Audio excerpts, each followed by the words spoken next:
I sang the Pledge of Allegiance, and I'd like to ask our new staff employee, Becky, would you lead us in the... Absolutely. Thank you. I pledge allegiance to the flag of the United States of America and to the republic for which it stands, one nation, under God, indivisible, with liberty and justice for all. Thank you.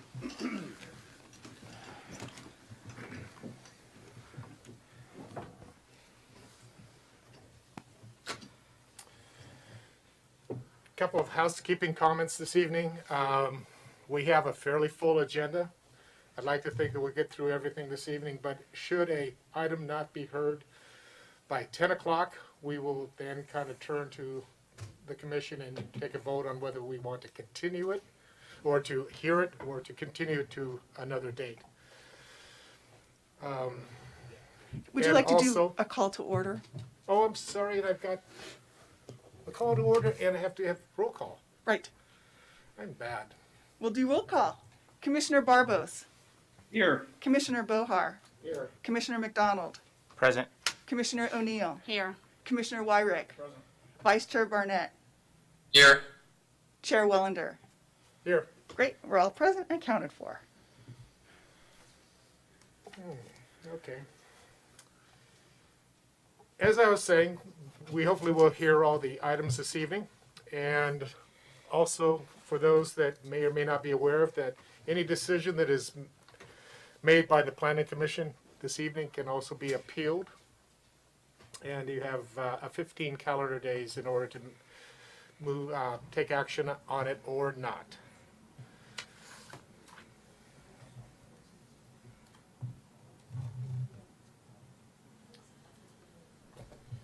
And at this point, I would like to welcome anyone that would like to step up to the podium and speak to items that are not appearing on the agenda. I see no movement, so we will move on. Yes, we have one person that would like to speak on Zoom, Okay. and let's see. Oh, sorry, it was Larry Barnett. He has his hand up, but. Oh, Yes. And can you hear me, Ron? yes, I can hear you well. Okay, thank you. That's all I was asking. More importantly, can you hear us? Yes. Good. Okay. Very good. Okay, so. I am seeing one hand up in Zoom, Matt Metzler. Wendy, if you see that? Yes. Matt, you may speak. Okay, oh, am I on now? Yes. Okay, Welcome. thank you. I just wanted to speak to the commission because I wanted to express my thanks to all that you guys have done over the years to build new housing in Sonoma. It is really great to go around town and see the little the housing on Broadway, on MacArthur Street. And I know you guys have worked really hard. I really appreciate that. I just wanted to mention, though, that I hope that you guys, when you approve projects, you are keeping in mind the city's climate emergency resolution and are making decisions that will think about the future, about the necessity for for people in Sonoma to get around without having to drive and generate greenhouse gases. I really like the new little condos that were built over on 840 West Napa Street. There's a little street, there's I think 11 units A through K, and they're a street that is goes through from West Napa to West Spain Street. However, I'm really disappointed that those were approved without providing a way for people to walk across the street. They're across the street from Staples, across the street from a taqueria, across the street from a library, and nobody can get there without nobody can cross the street there. And I think we need to build housing that is pedestrian and bicycle friendly. And I was just very disappointed to see, housing built there where it's in a location for people to go to, those destinations that are across the street, but there's no way to cross the street. They have to go all the way down to 7th Street East or up to West Spain Street to get across the street to go over towards Staples or the little taqueria there. So that's why I want to say I do appreciate you guys doing all the housing, the housing that's been built in town. And I just want everybody to keep in mind that we need to be planning for the future so that people are not going to, because we're not going to be able to be dependent upon fossil fuel powered private automobiles in the future. So that's all I have to say. Thank you very much. Thank you, Matt. Chair Wellender, we also have a written correspondence, and I would like to ask you at this time if you'd like me to start the 3-minute timer while I read it. Please. That'll be Okay. fine. Let's see here. This comment is from Fred Alabach, and he's talking about the City Council goals meeting, public comment. And the city has 2 emergency level situations that need prompt attention. Climate. I hope the council can work to assure the public that the city is doing all it can to address the climate emergency and to meet the goal 0 net greenhouse gas emissions community-wide by 2030. The city has committed to meeting. This means putting the pedal to the metal on raising consciousness, pushing citywide energy conservation, and directing staff to make climate mitigation a priority for the whole community. Push hard to get 50% or more Sonoma Clean Power, Evergreen, 100% green power in the community. We all know the city has limits and that the major changes in funding for the state and feds will be needed, as well as major changes in EV use. Let's not use this as a get out of jail free card for not doing all else we can do here in the meantime. I believe the public wants to know that the city is doing all it can, proportional to who we are, to serve the public and let them know the city cares. A joint city council CSCC meeting could be done ASAP so as to promote a forum to let the public know exactly where the city is now and where we are going. Any honest pulse check and roadmap to see if we need to meet our stated CER goals is all I'm asking. Letting the public have a say on climate issues is important.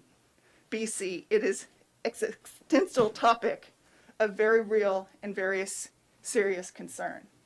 I believe the council will be remiss not to take steps to publicly ascertain or ascertain and show the public clearly where the city is on climate issues. Take home message, we've done good in the past, but can't rest on our laurels. We need to keep pushing and making more gains. Affordable housing.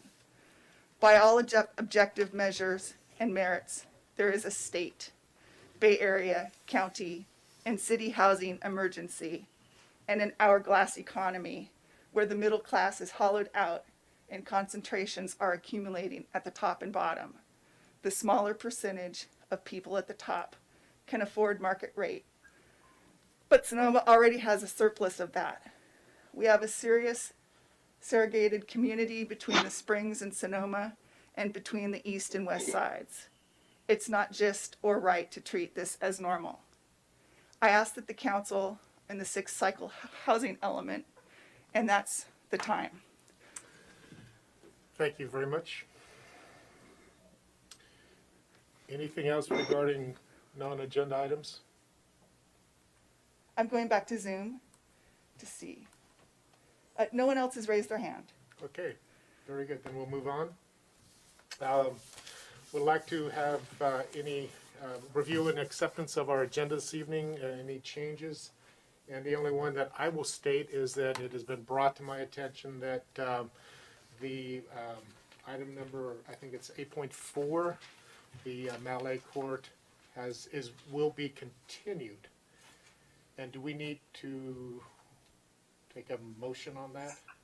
Yeah, during that agenda item, you will make a motion to continue it to the next meeting. Mr. Chair, what you could do is you could move it to the beginning of the order and then take that action if you want to amend the agenda. Then that way that item can be done and they don't have to kind of go through the rest of the meeting. Okay, Would anyone take exception if we push 8.4 up to the beginning? No. Okay. So, I think it was till October 14th. to date certain, do we know? Yes, October 14th.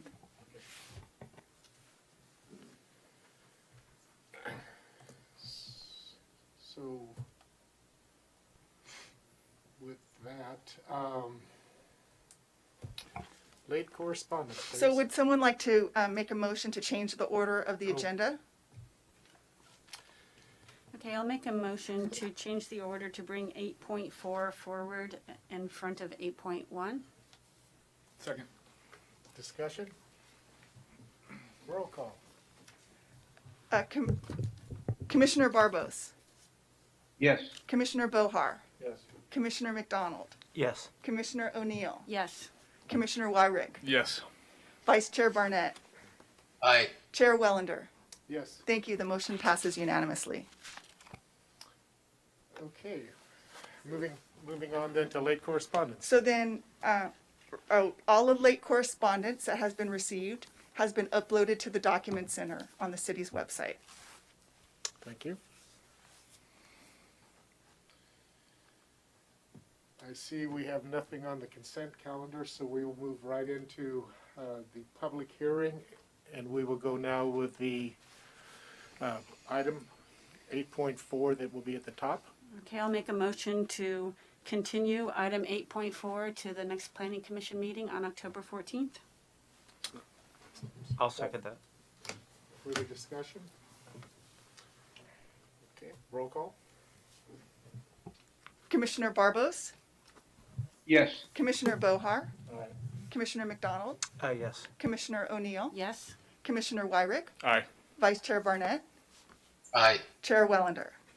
Yes. Thank you. The motion passes unanimously. Okay. Now we'll move on to then what is labeled 8.1, the consideration, discussion, and possible action on the applications of the cannabis at 19315 Sonoma Highway. May we please have staff report on that? Thank you, Chair Wellender. This is a discussion and possible action to approve a modified sign application, modified design review, and use permit amendment for a cannabis dispensary, also known as Spark. The project is located on Sonoma Highway, just south of its intersection with Ramon Street. The property is currently developed with a vacant restaurant. It was formerly known as El Gallo Pinto. Surrounding uses consist of commercial and housing opportunity.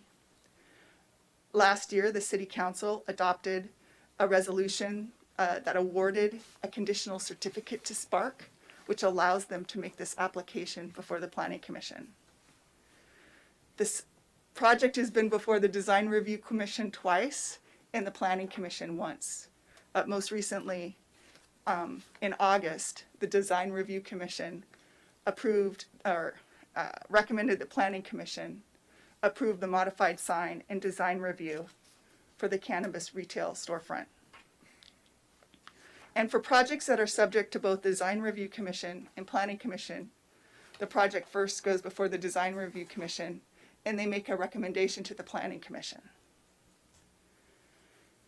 The applicant is asking for a use permit amendment to modify condition of approval number 1 to allow a design change of the east, west, and south facing elevations to replace the metal siding with board and batten siding.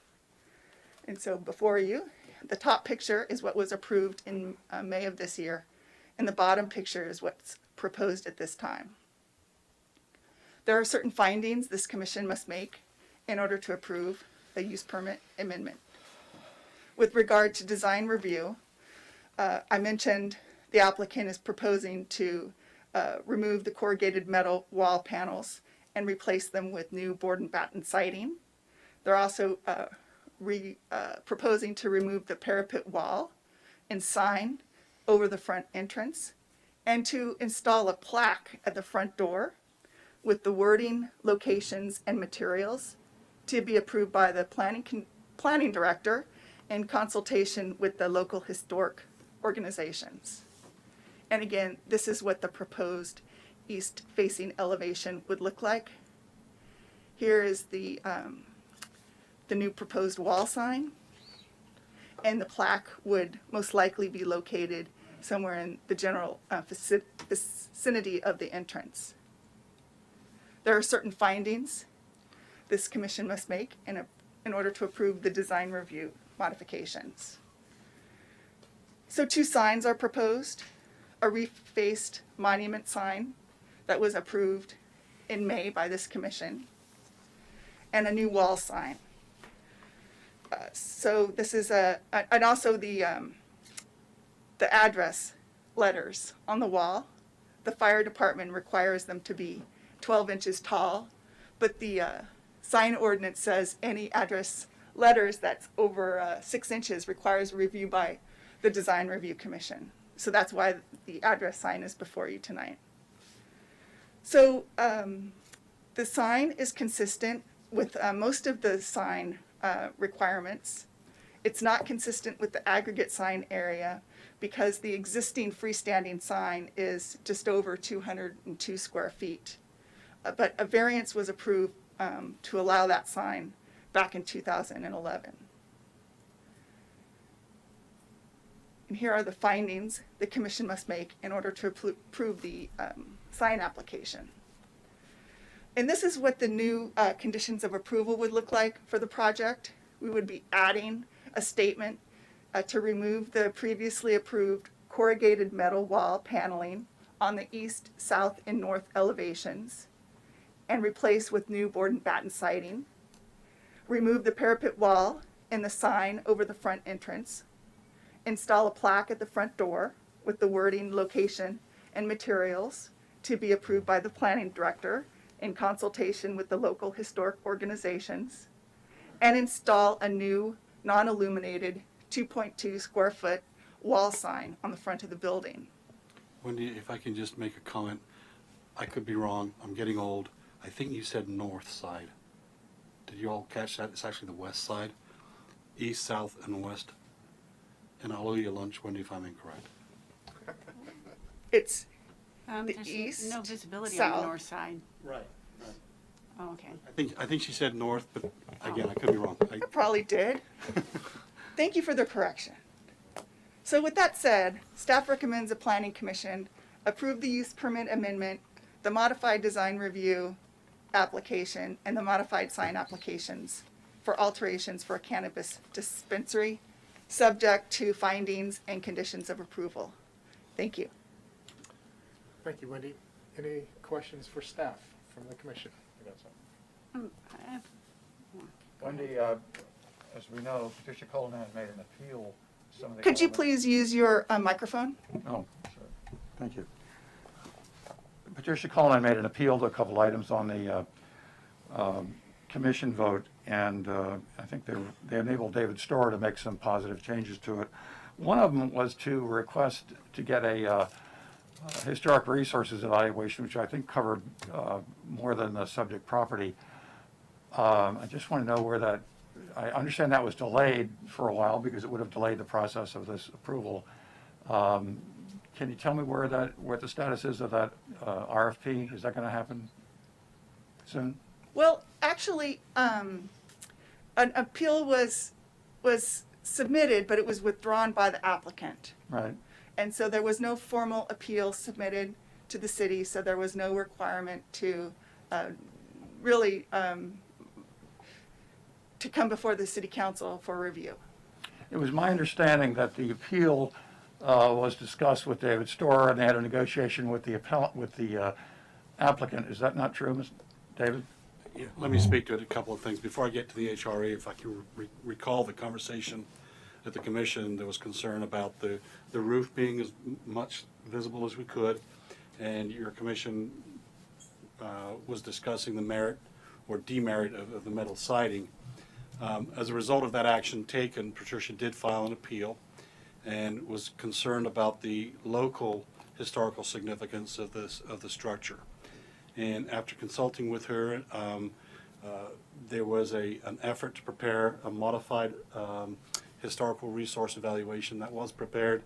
And it was to the point where Patricia spoke with Mrs. DeShazo, and as a result of those conversations and an ability to come back to this commission with a modified siding, with a plaque and recognition of the roof outline, Patricia withdrew her appeal.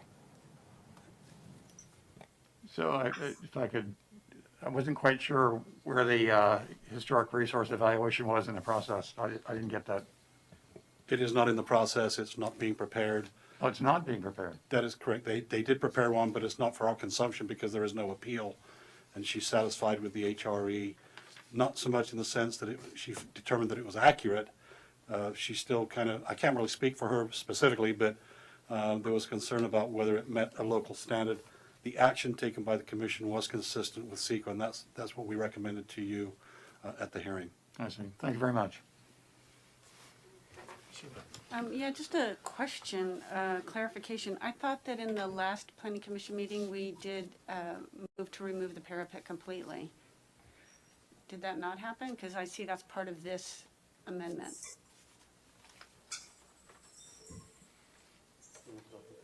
Oh, so, let's see.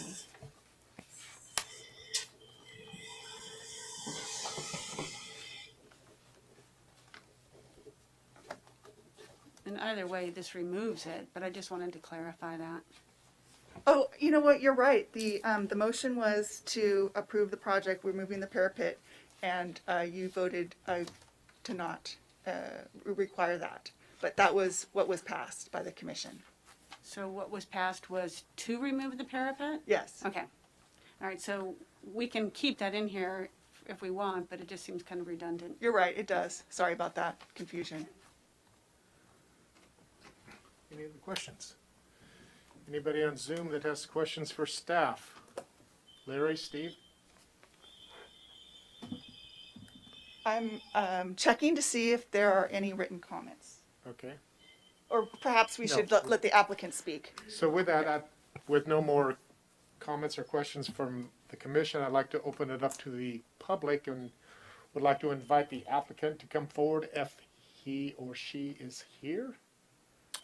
I see there's a hand up on Zoom by Andrew Dobbs Kramer. Yep. Yes, he should be able to unmute himself and speak. Welcome. Thank you very much. Thanks for your time this evening. Let me just share my screen here. I've got a brief presentation for you all.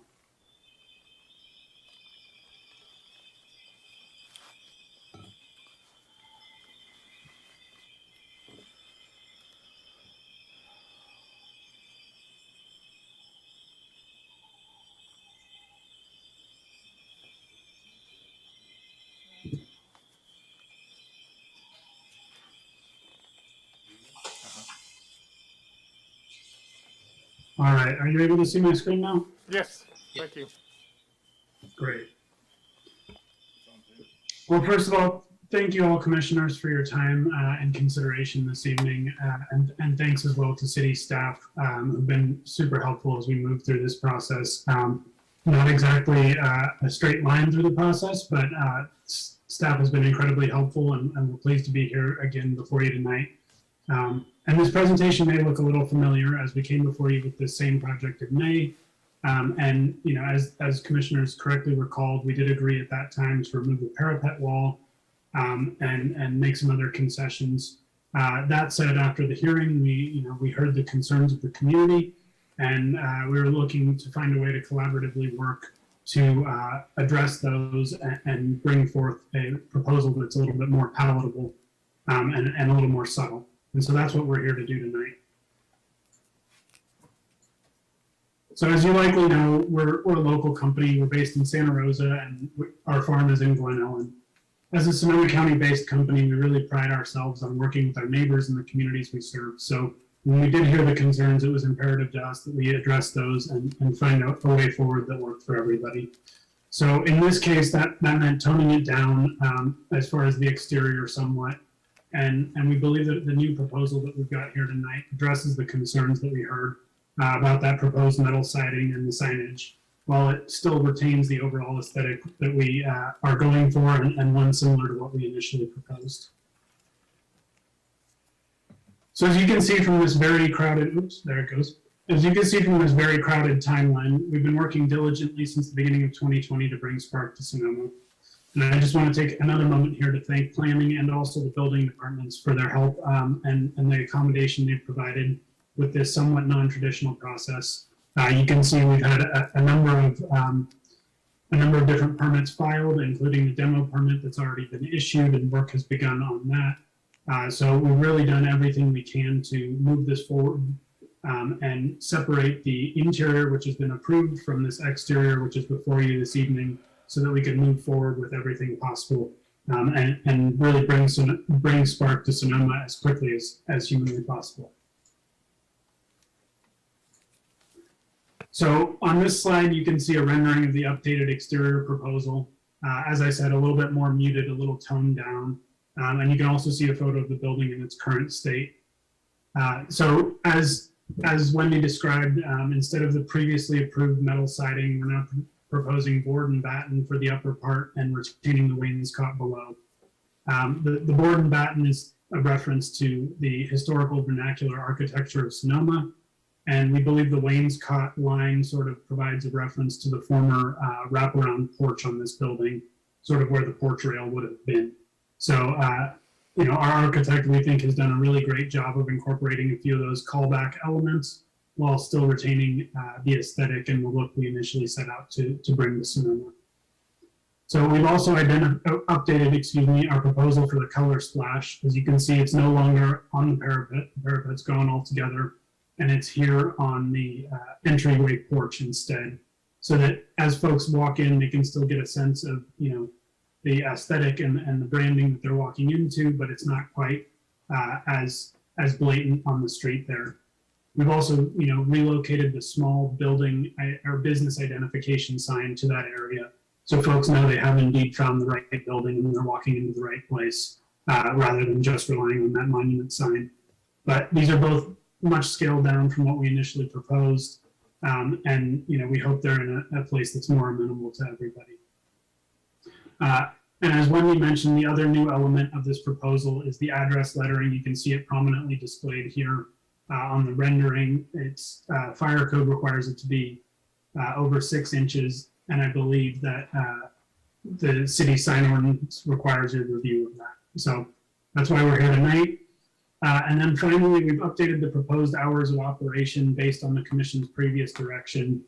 So 9 a.m. to 8 p.m. rather than the originally proposed 8 to 8. So no change is proposed to that this evening. Finally, we're proposing a plaque that's going to recognize the building's unique past and evolution, and we're going to work on that with Director Storer following approval. So one thing that's always come up with cannabis dispensaries is sort of the need for sufficient parking. So wanted to provide this parking map this evening and let you know just which spaces are indeed reserved for our use. So that's 2 through 9, all of these spaces on the left. That's 23 and 24 at the back, 29 through 34 in front of the apartments, 39 through 44 adjoining our building, 45 through 47, excuse me, yes, 49 through 47, and 50 through 52. So quite ample parking. We've got 28 dedicated spaces, and we've got 13 flex spaces in the back that can be used as well. And then we've got 3 ADA parking stalls on site. So we feel that it's very well parked. That said, we plan to have 2 designated spaces for express pickup orders. We've been offering express pickup of online orders for a few years now, but it really took off during the pandemic as folks wanted to get in and get what they needed and get out and minimize their time in the store. So in order to kind of encourage that and facilitate that high volume, quick turnover transaction type, we've created designated parking spaces that'll be spaces number 52 and 51 here right at the front of the building.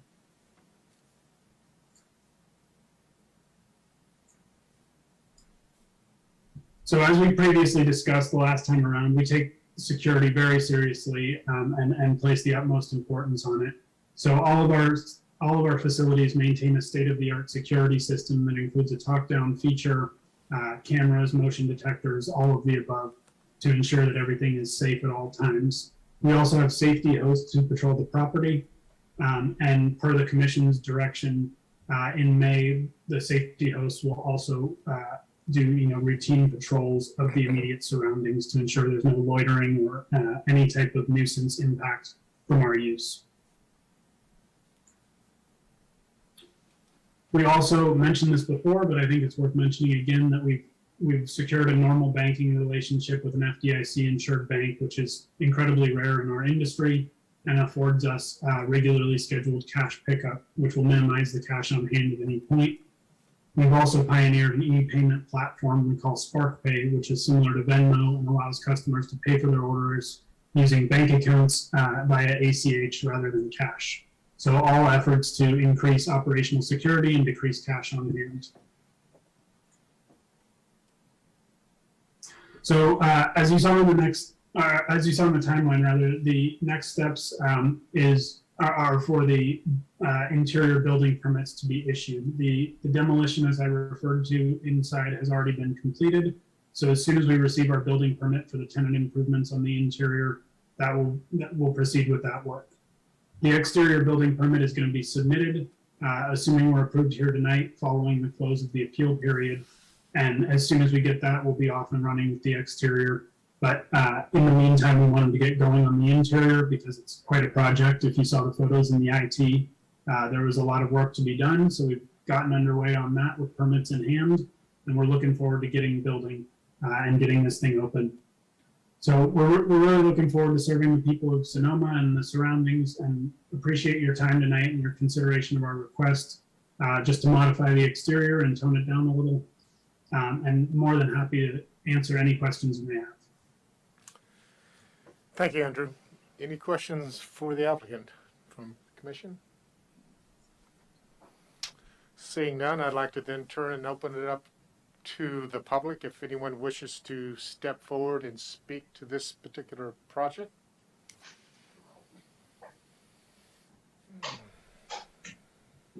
So there's no one in the room that wants to speak. There's no one raising their hand on the in the Zoom, and I see no written public comment. So no public comment. Very good. Well, then I will close the public comment and bring it back to the commission for discussion. Sheila. I'd like to make a motion to approve the Spark use permit amendment as noted and the modified design review. I think that this is an enhancement that we all appreciate, and it definitely blends better with the character and the environment of Sonoma. Second. Very good. Just further discussion? All right, seeing none, may we have a roll call? Commissioner Barbos, You're muted, Steve. Yes. Commissioner Bohar, Aye. Commissioner McDonald. Can one, Commissioner Bohar, can you turn off your microphone, or Commissioner Wyrick? Thank you. Yes. Thank you. Commissioner O'Neill, Yes. Commissioner Wyrick, Aye. Vice Chair Barnett, Aye. and Chair Wellender. Yes. Thank you. The motion passes unanimously. Good luck, Andrew. Thank you for your time this evening.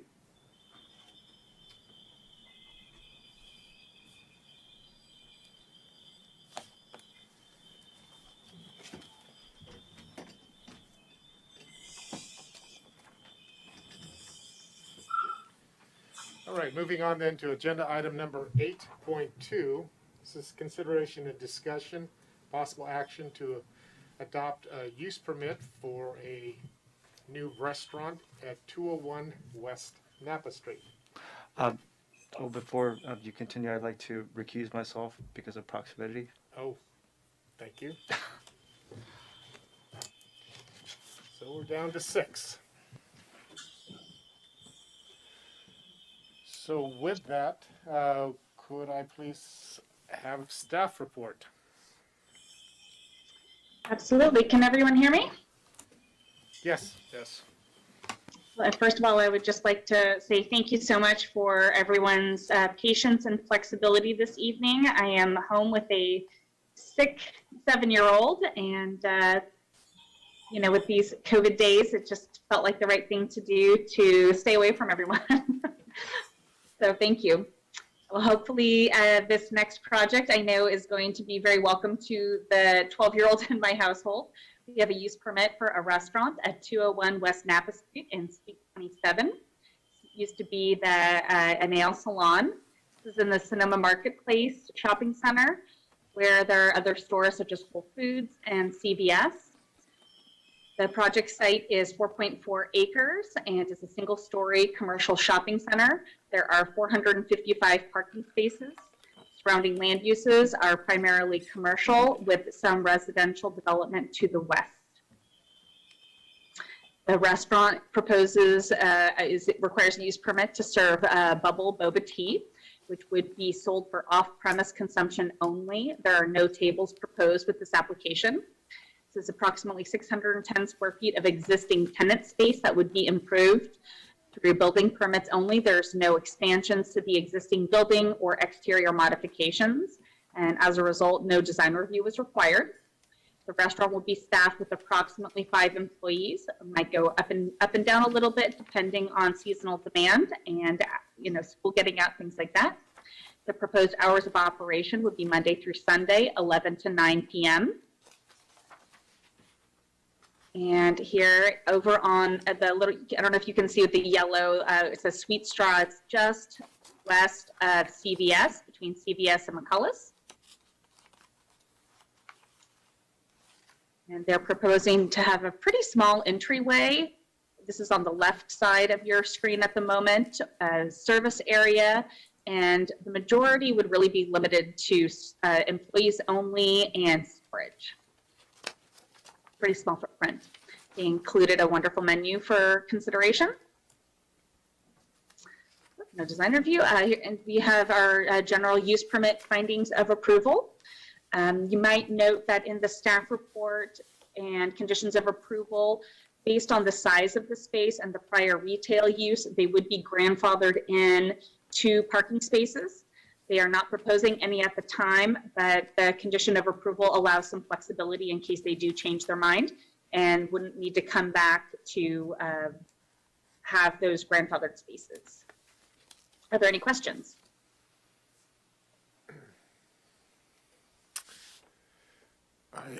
We see none here, and so, oh, I'm sorry, Mr. Bohart.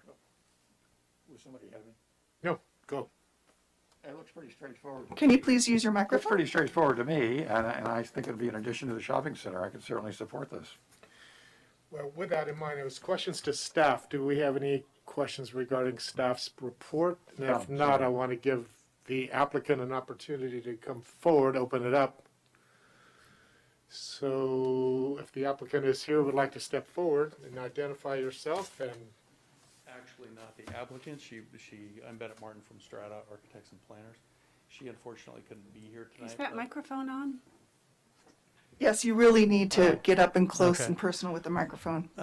Unfortunately, the applicant couldn't be here tonight. So if you have any questions, I'll endeavor to ask for them, but I think it speaks for itself. It's a pretty straightforward project. very good. Thank you. Is there anybody else in the public that would like to step forward and speak to this particular project? I don't see anyone else on Zoom, and there are no written comments. Okay, with that, I'll close the open public aspect, and I'll bring it back to the commissioners for discussion and possible action. Yeah, I think it's great. I think it is in keeping with what's going on in the marketplace already, and I think it would be a great addition. Thank you. Shall we make a motion? Sure. We shall. Matt? I'd like to make a motion to approve their application. Second. Further discussion? That's the motion. Just to clarify, the motion is to adopt a resolution approving the proposed project subject to findings and conditions of approval. What he said. Yes. Further discussion? Seeing none, we'll take roll call, please. Commissioner Barbos, Yes. Commissioner Bohar, Aye. Commissioner O'Neill, Yes. Commissioner Wyrick, Aye. Vice Chair Barnett, Aye. and Chair Wellender. Yes. Thank you. The motion passes 1, 2, 3, 4, 5, 6, 0. Thank you, David. And would someone like to welcome Mr. McDonald back to our chamber?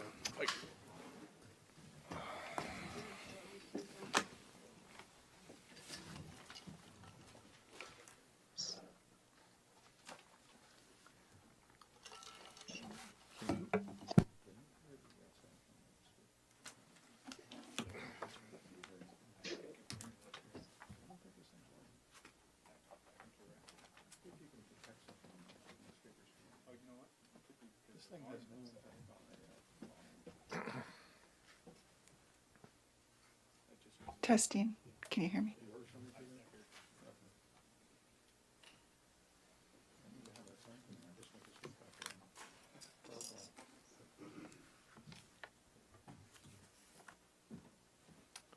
Welcome back. Thank you.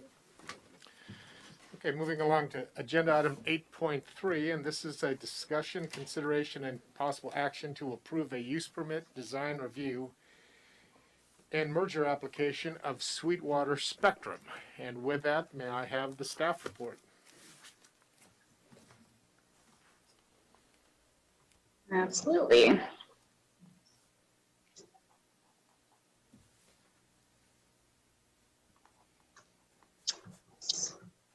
Oops. Sorry, let me get to the right spot. There we go. The application before the commission this evening is for Sweetwater Spectrum. The primary entrance for Sweetwater is actually 5th Street East. These are two legal lots of record at 730 and 734 West Main Street. And the proposed applications are a use permit, merger, and design review. Here is the location of the project off West Main. And we have two subject parcels. They're both approximately 0.25 acres. 730 West Main has approximately 130 feet of frontage along West Main Street. And 734 West Main is accessed via a driveway and access and utilities easement, which is over the eastern portion of 730 West Main and enters the core of the existing Sweetwater campus. These parcels are separate legal lots of record, but they are adjacent to and within the existing campus. The sites are both largely flat and undeveloped, with the exception of a fence along the entryway on West Main Street and an on-ground solar array on 734 West Main. The current campus itself, which is not on these two sites, includes four-bedroom residences, a plethora of common buildings, a communal kitchen, shared dining room area, laundry facilities, pool, greenhouse garden areas. There are 14 parking spaces on site. The applicable standards for the project are that it is in the Northwest Planning Area and zoned for low-density residential development. The allowed density is 2 to 5 dwelling units per acre. Minimum lot size, 7,500 square feet. The required setbacks are a 20-foot front setback, 5-foot minimum side, 15 feet combined, and a rear setback of 20 feet.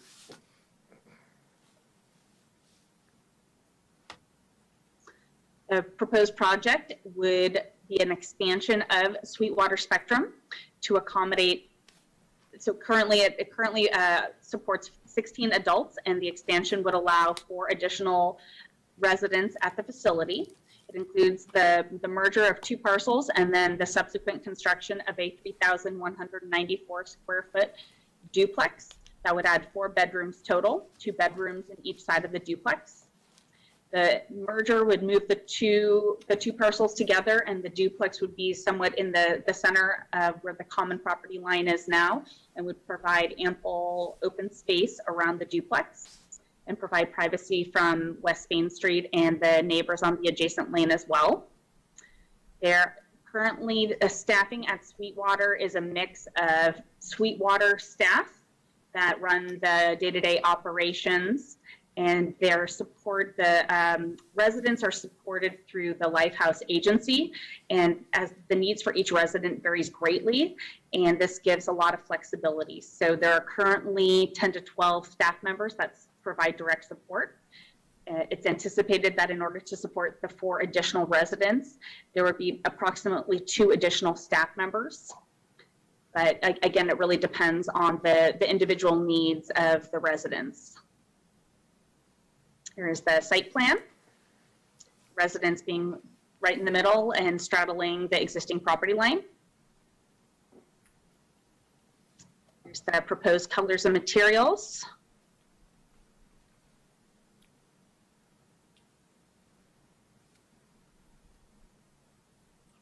And the elevations.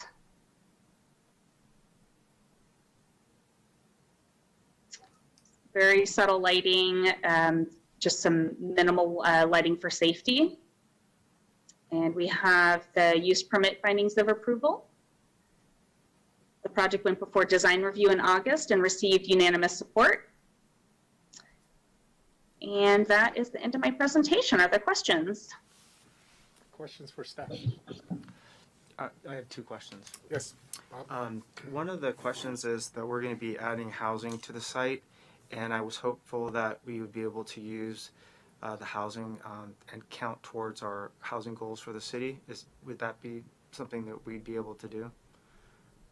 Yeah, any planning entitlements for residential development will count towards our RENA, and the entitlements will count for this year for when they receive the entitlement and then when they get the building permit and start that construction. And the second question is the lot merger. Would that in any way hamper the density? I guess my question is would it affect the number of units that the city or the owner would be able to build? So the density is actually a really great question. I'm glad you brought that up. We've run into similar issues on the adjacent property to the east on the EGRA tentative parcel map, if everyone remembers that project. Duplexes are really a challenging part of our development code as far as density goes, and I think in the future, as we go through our zoning code amendments, we'll be looking at this issue closer.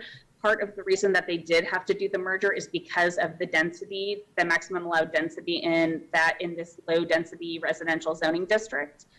And by merging the parcels, they will be somewhat making future development on the site more complicated. That was definitely taken into consideration, and I will let the applicant speak to that a little bit in more detail. Okay. I just want to make sure that the action that we take for the lot merger, supports housing, but also doesn't tie our hands if we move forward in the future to maximize development.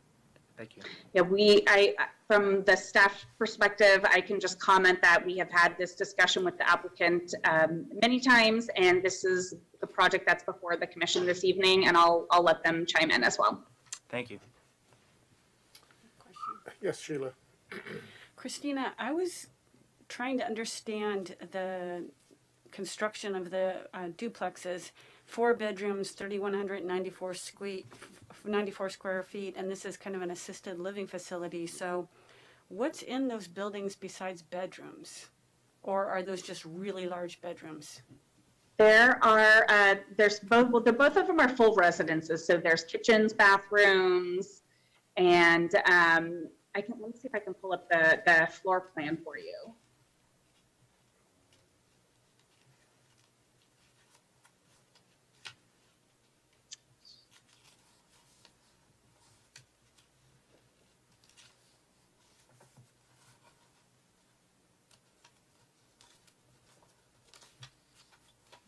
Site plan. All right, I'm not seeing this very, very quickly, but we have a very specific definition of what a duplex is, and it is an independent living facility, so bathroom, kitchen. And again, I think the applicant might be able to elaborate a little bit better on that. Thank you. Anyone else? All right, seeing none, I'd like to then invite the applicant if they'd like to step forward and speak to this project. Please state your name. Is there a button I push here? No, just make sure you get really close to the I'm here microphone, close. please. Hi, thank you for the opportunity to speak. My name is Mark Jackson. I live at 2 Catskill Court in San Anselmo, California. My wife, Patty, and I were two of the original founding families that conceived of and built Sweetwater Spectrum. I was the board chair, the project manager for the organization, and fortunately our son Christopher was the first resident to move in back in January 2013. A little perspective, I'm not going to belabor this, but California is facing a growing crisis for finding housing for people with disabilities. 80% of adults with autism over the age of 21 live at home still. The numbers are getting worse every year. 10 years ago when I last came here to speak about our project, there were about 50,000 people in California being served with autism. That number as of last month was 138,000, which is a growth of about 170%. Over a course of 10 years. And there's 70% are under the age of 21 still. There's really no housing for people in the future. It's really sort of getting dire. So 10 years ago, I came and asked for approval for the original development. Since that time, our community has served as a model for the other families throughout the world. We've really inspired literally over a dozen projects which have been built or are under planning right now. Hundreds of families call us every year to ask for our advice on how to do this. We got a call from Australia yesterday, for instance. So we get calls all the time. So as a result, I could do a lot of consulting about projects, and this has been a satisfying second career for me. But the first thing I tell families when I speak to them is talk about location. And the need to find a community that's accepting, understanding, flexible, and willing to work with you when you're doing your project. And I thank my lucky stars every night before I go to bed that we found this site in Sonoma back in 2011. It's been a wonderful home for our children. The city of Sonoma took a chance on us. The city actually owned this property back then, and there was half dozen offers to buy the property. And they gave us a shot, and we're thankful they did. So to keep it brief, I just really want to thank the people of Sonoma, the City Council, the Planning Commission, Design Review Commission, the staff, everybody that's really had a chance to help us get this going. It's really made an impact nationwide, and we're fortunate to have our children live here. And I'm going to let George talk about some of the questions you have. I'll let George weigh in, but we do have some answers for you on those. Thank you. Thank you.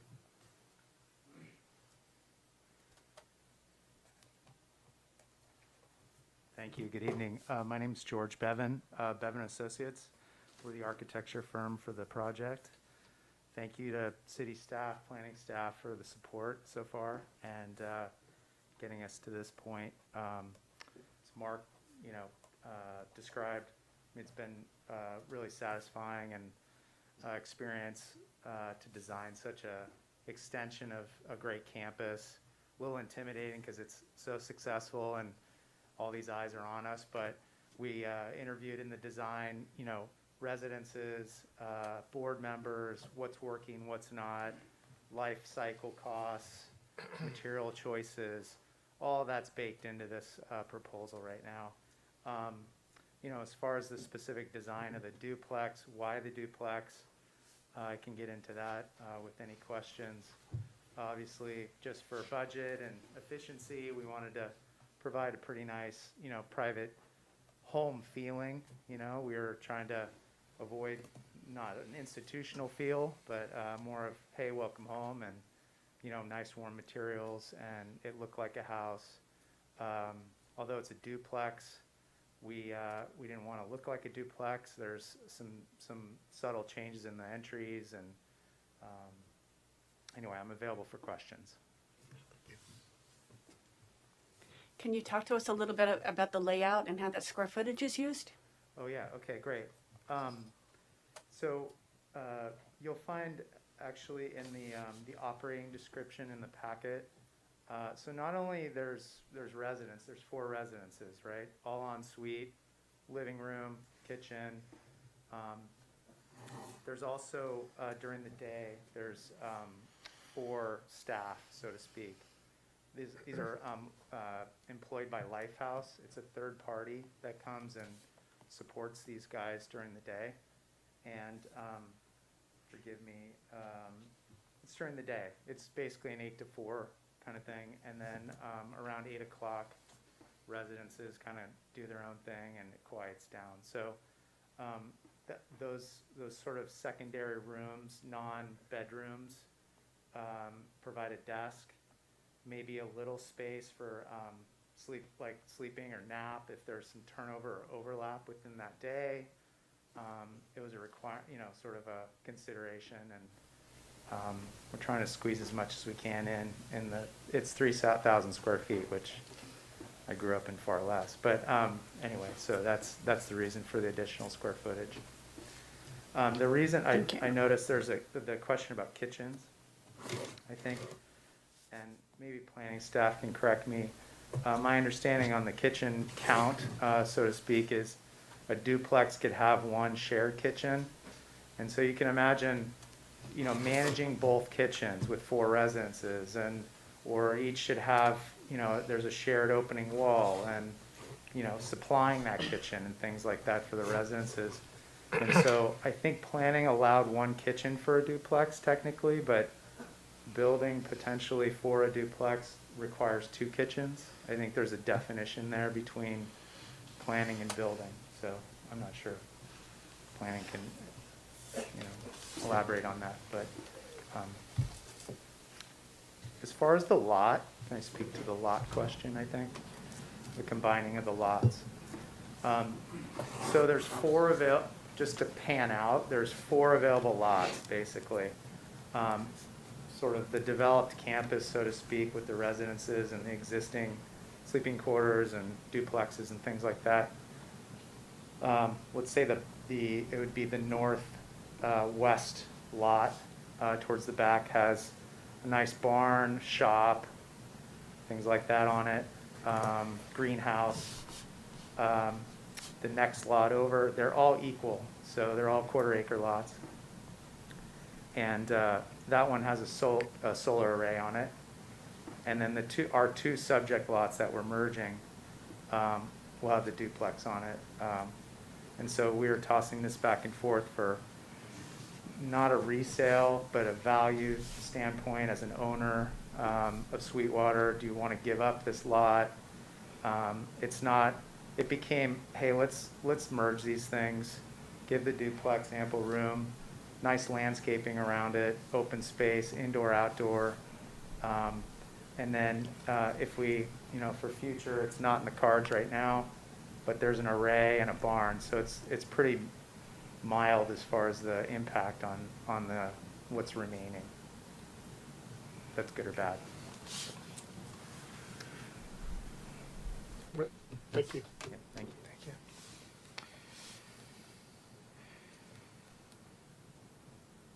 Let me know when the appropriate time would be to chime in about the duplex term, clarify that. Go ahead and you can chime. I think in this case, we're using the term duplex loosely. The use of the facility is a residential care facility. A duplex is really a term of art for a residence. So per the code, a duplex means a residential structure under single ownership containing 2 dwellings. A dwelling means a room or group of internally connected rooms that have sleeping, cooking, eating, and sanitation facilities, but not more than 1 kitchen, which constitutes independent housekeeping unit occupied by or intended for 1 household on a long-term basis. So it's not really, functionally, they're calling it a duplex, but as far as planning uses, the facility is a residential care facility. So it'll be a commercial use. Okay. I have one more question. Actually, I should have asked the applicant when he was up here. I don't know if it's okay to. Sure. I wanted to ask your question why the orientation of the building itself, because the building will be, obviously visible from the street, and we have a streetscape where, is basically homes and porches and front doors. So what was your idea why the front of the building or the entrance is actually facing a private road and not the street? Because of let's see, there's a couple responses in there. The nature of the tenants, so some require more care than others. It's not I don't think addressing the street situation as far as a private care facility from a commercial standpoint. Technically, the front property line is facing the private entrance road. I did it, and by the way, on the site plan, there's currently horizontal banding, a really nice fence. It's steel posts and really well done, private gate, mature trees out front. All that landscaping will remain. So it's a very kind of, there's a keypad, I mean the whole bit. So security is, for anybody on this place, is pretty high. You have to have a gate code and everything to get in. So for me, selfishly, I think the orientation is, the front, there's some, deepened eaves and things like that, grabs morning light. All the monitor above grabs indirect light.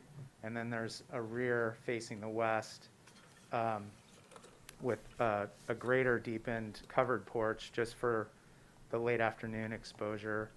To the dead south, there's I tried to reduce the amount of building facade exposure, but ideally, I think in the next few years, the landscaping and the mature trees are gonna actually just, we'll drive by it every day as we do.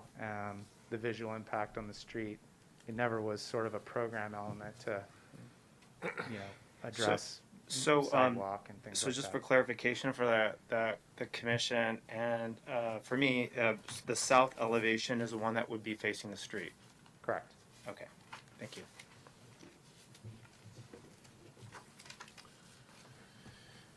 Okay, with that in mind, is there anyone from the public that would like to step forward and speak to this project? Any movement? Okay, so we don't have anyone in the building that wants to speak, and there's no one on Zoom raising their hand, and there's no written comment. Very good. Well, then I'll bring it back to the commission. Sheila. Wow, this is just fabulous, and I just think you should be celebrated, not only for the incredible facility that you're creating for people that deserve it and need it, but the design is gorgeous. And I'm looking for issues, and I'm not seeing any, and I'll be listening to my fellow commissioners to see if there's something that I missed, but I just really think that you guys should be celebrated. Thank you. Thank you, Sheila. Matt? Yeah, I'll add that I had the pleasure of being able to interface professionally with the staff at Sweetwater probably 8 or 10 years ago. Now that I'm thinking, probably closer to 8. I'm very proud of Sweetwater. I'm proud of the fact that it lives in Sonoma, and I'm proud to support it. I mean, it's a wonderful model to be replicated, and to echo Sheila's sentiments, you should be celebrated, and I think it's wonderful. Thank you. Thank you, Matt. I'll go. I too want to echo the same comments. I'm very proud that this facility is in Sonoma, and although I'm outside of the proximity and allowed to make decisions, you are my neighbor, and the people that and your family that's in using the facility they are my neighbors, and I'm very thankful that they're there, and I'm very proud of the city. I only have one comment, and I think you probably know what that is, and that is the south-facing elevation of the building. To me, it's the least desirable elevation of the building, and I know that there's high-quality materials that are being used. I was hoping to maybe see something a little bit better facing the street. We've done such a good job on the other developments on West Spain Street in terms of trying to create a better presence. I maybe will deflect to our Commissioner and Chair Wellender to look at the landscaping plan to see if there's something that we can do to soften that elevation. And I don't want to be a person that stands in the way of this project, but I personally think that we could do something better with the elevation. But I will go with what the Commission thinks about this elevation. Thank you. Thank you, Bob. Jim? Larry or Steve, please.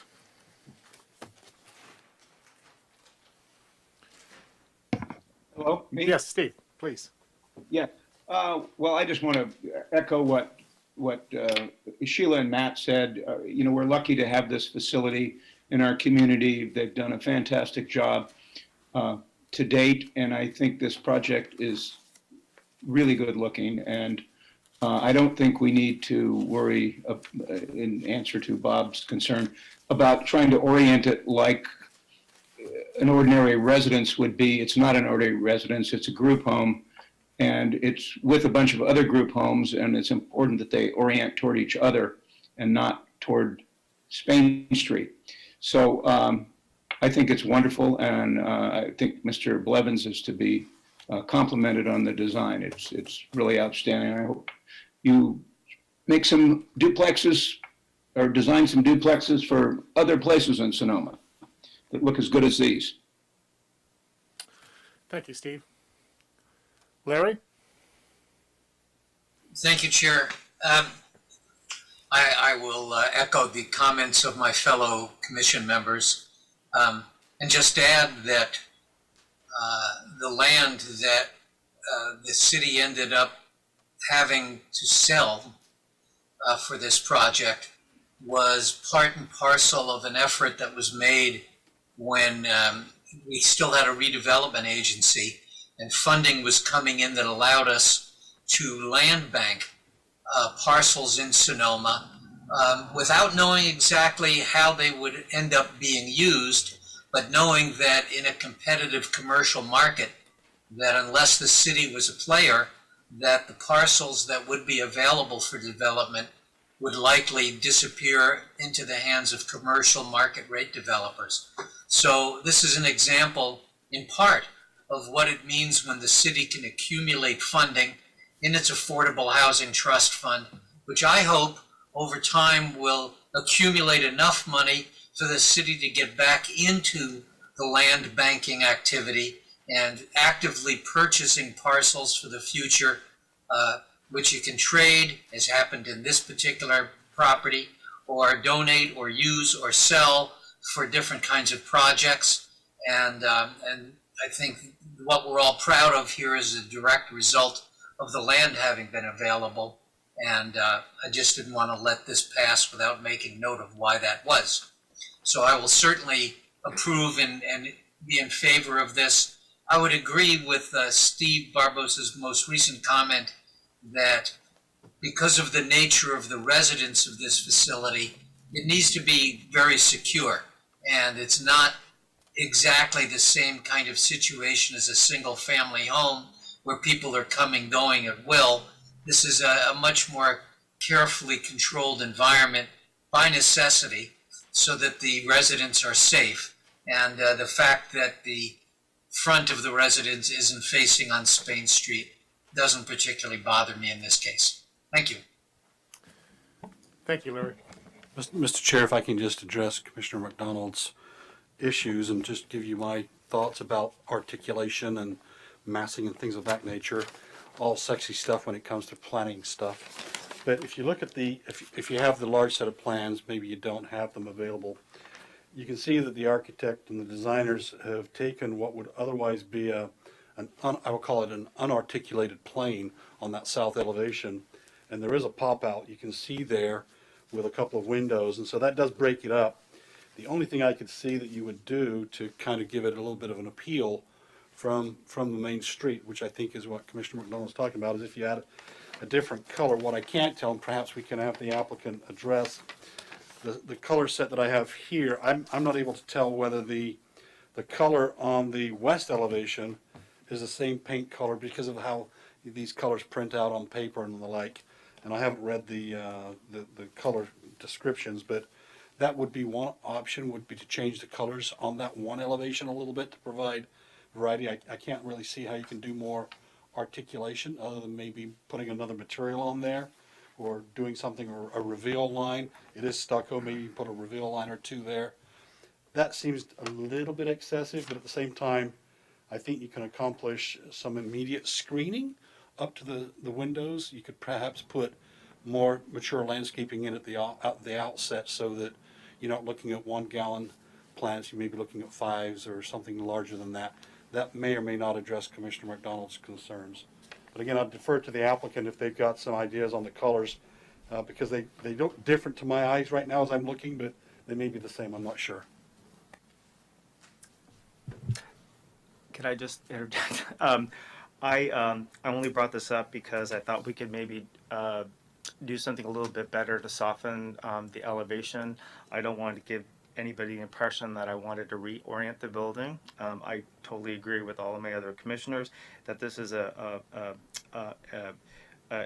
institutional facility, but it also is their people's home. So if there's a way to make them feel like they're part of a community when they're even walking by the units that they live in, and they feel like they're living in similar types of units, that's the idea. But colors changes, colors, and also landscaping, and that's why I wanted to talk to Ron. If there's a way to soften that, that would probably be the best solution. But again, I'm 100% supportive of this project, and I would like it to move forward with these considerations. So, Mr. Chair, just one other thought to add to that.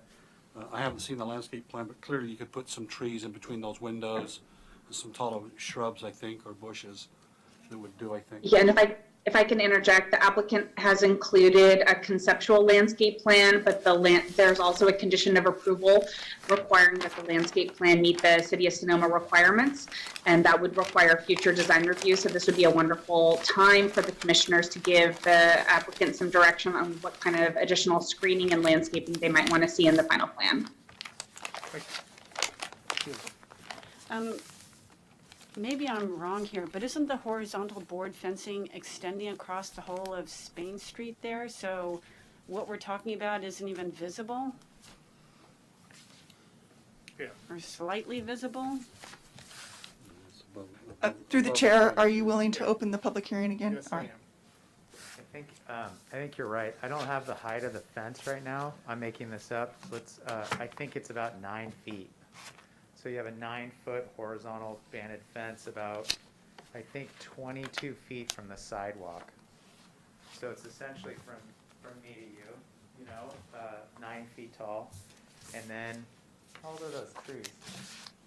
8 years old? Yeah. So, no offense, Mark, I think like in front of that fence, it's a little under landscape. So maybe even our project triggering a landscape plan, we can maybe embellish like the front bark area. There's no real mature landscaping from street, from a sidewalk experience, aside from 6 maple trees that are 8 years old. So maybe it's a combination of both.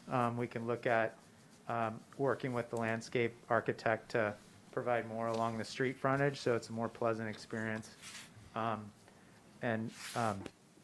Director Storer pointed out, some of our work, the bay and the pop-out gives character, I think. We don't, in our work, necessarily throw color and the pop-out at it, so we rely on more shadow lines and more subtlety. It might be a little more visually noisy calling something out with color change, but anyway. If I can jump into and just share, there's an alternate elevation that the applicant has provided, and I think that this gives a little bit better idea. These are the 3D views, and there's the southwest, southeast, northwest, think it's just a little bit more illustrative of what it might look like. I'm not seeing that elevation out there. Maybe I'm missing it, but Like the true south. but we're looking at the art, the piece that George is talking about is in the bottom right-hand corner. You can see that elevation there. That will be the south elevation, right? Yeah. The one with the pop out. Yep. Yeah, they mirror each other. So Yeah. what we're seeing from the AXO, the perspective model, is mirrored on the other side as well. So Yeah. So that isn't the correct orientation, but it's similar. It's the same thing. Yeah. Same thing. it's mirrored. So I guess I wasn't aware that the fence was 9 feet tall, so maybe it's a moot issue, and then maybe it's more looking at softening the fencing and creating a more campus look as opposed to a residential look. Yeah, I agree. Thank you, George. Well, if I've kept track of the comments, I believe I'm the only one that hasn't offered up some comments. Could you close the hearing again, please? Oh, Mr. Chair? I'm sorry. I'm closing the hearing and bringing it back to the commissioners for the only commissioner that hasn't spoken. I think the project has aged well and has actually set rather nicely along the West Spain Street frontage. In fact, the way that it was originally designed, I think that it's a quiet campus behind that fence. I do not believe that's a 9-foot fence, but I think it's a very attractive fence that has, again, made for an acceptable frontage in that residential zone. So I support I certainly support the project, and I would just simply say that yes, the landscape architect that does the final design certainly has an opportunity to enhance the frontage. Could also enhance the experience of the residents by what's going on in and around the building. And, you know, I guess this is an example where you have a rather attractive and an attractive fence that I don't think needs to necessarily be shrubbed up. So as long as the trees continue to mature and take on a sense of timeless age, I think that the frontage on Spain is certainly acceptable. So with those comments, I'd like to ask if I could have a motion. I'd like to make a motion that we adopt the resolution approving the Sweetwater Spectrum proposed project subject to the findings and conditions of approval. Is there a second? I'd like to second that. Further discussion? Seeing none, roll call, please. Commissioner Barbos. And I was seconding. Oh, we had a second from Robert McDonald. He beat me to it. Roll call. Commissioner Barbos. Yes. Commissioner Bohar. Aye. Commissioner McDonald. Yes. Commissioner O'Neill. Yes. Commissioner Wyrick. Aye. Vice Chair Barnett. Aye. Chair Wellender. Yes. Thank you. The motion passes unanimously. Congratulations. I do have a question, if I could ask Mr. Jackson just to come forward for a second. Thank you.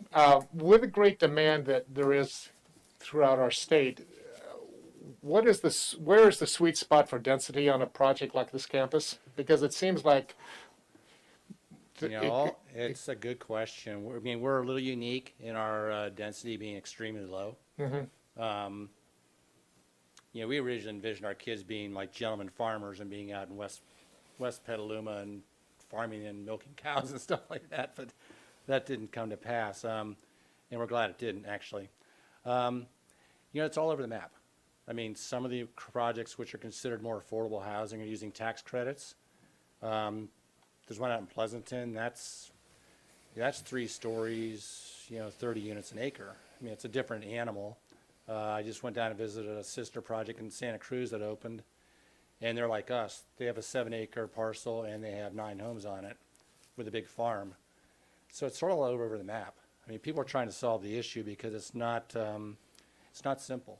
The population that you're serving is very diverse. We have kids in junior college at Sweetwater. We have people that need 24/7 care. So it's all over the map. I'm not sure there is a real sweet spot, and we're trying to figure that out.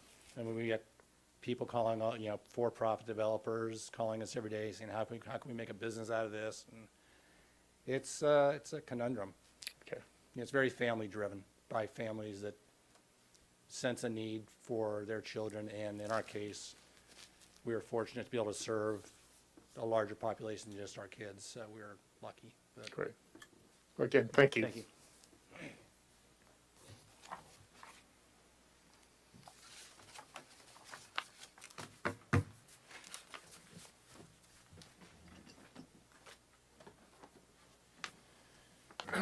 Okay. Before we begin agenda item 8.5, I'm going to ask for a 5-minute recess because I have a sneaking suspicion that this next item is going to generate some interesting discussion. So 5-minute break.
Back to order.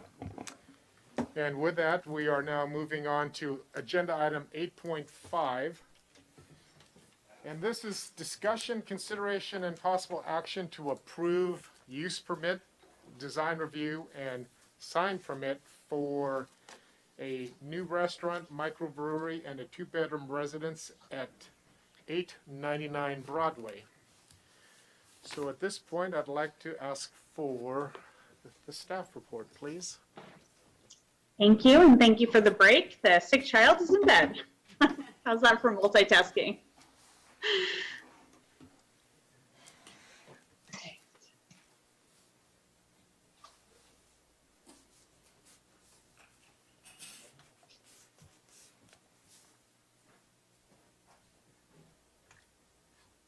Oops.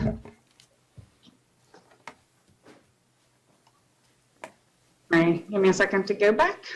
There's a discrepancy between what you pick on your PowerPoint and then when you do a presentation, it goes back somewhere different. All right, well, thank you all so much for your time this evening. The next item is located at 899 Broadway, and the requested entitlements are a use permit, design review, and sign permit.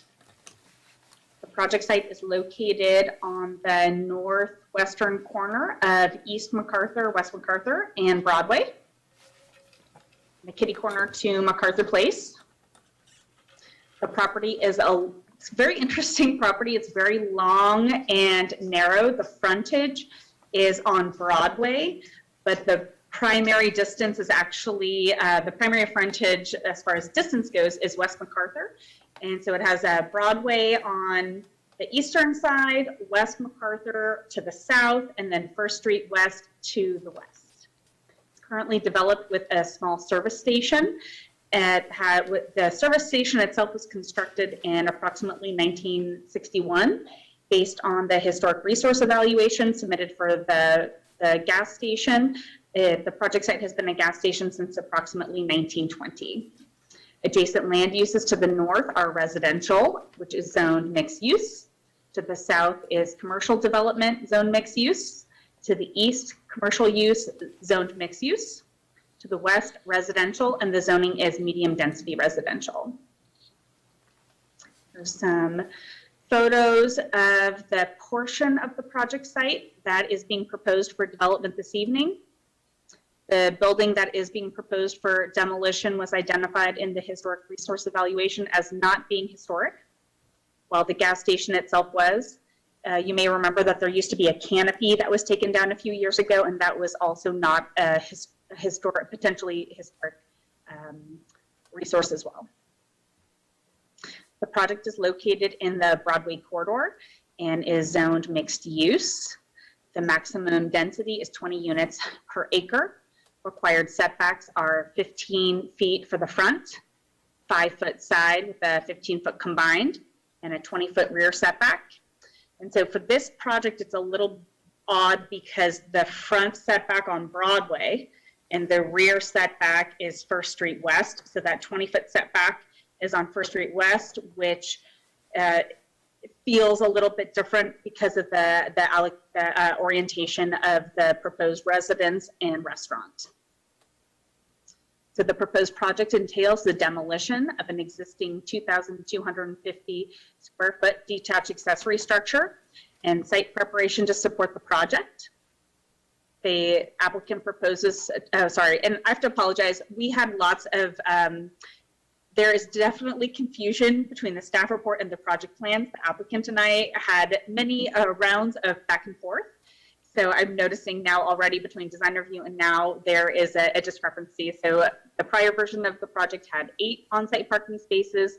The most recent has 13 parking spaces. And I know that the applicant is prepared to speak to that in some more detail tonight. The proposal is for a phased project.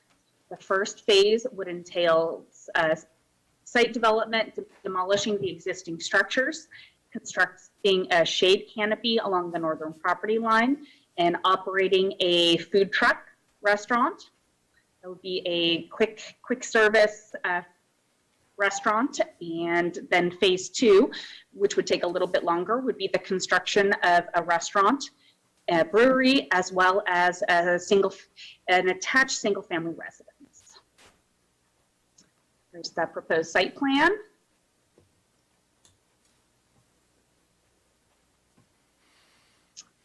And this is the current existing gas station. As I mentioned before, this is a historic resource under the California Environmental Quality Act.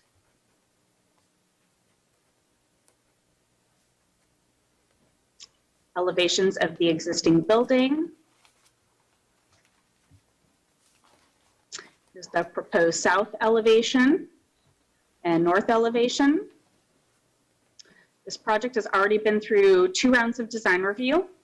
The first round of design review was in June, and the Design Review and Historic Preservation Commission made some recommendations to the applicant regarding some previously proposed roof signage and additional signage. And as part of the process, they came back to design review in August and modified their project to comply with the code and to be more in keeping with the residential uses on Brook Street West. This is a good elevation, the eastern elevation of that back canopy. The proposed colors and materials, and they would really match the existing gas station. So if anybody has been to Jack's Filling Station, that they're really mirroring those exact colors. The proposed landscaping.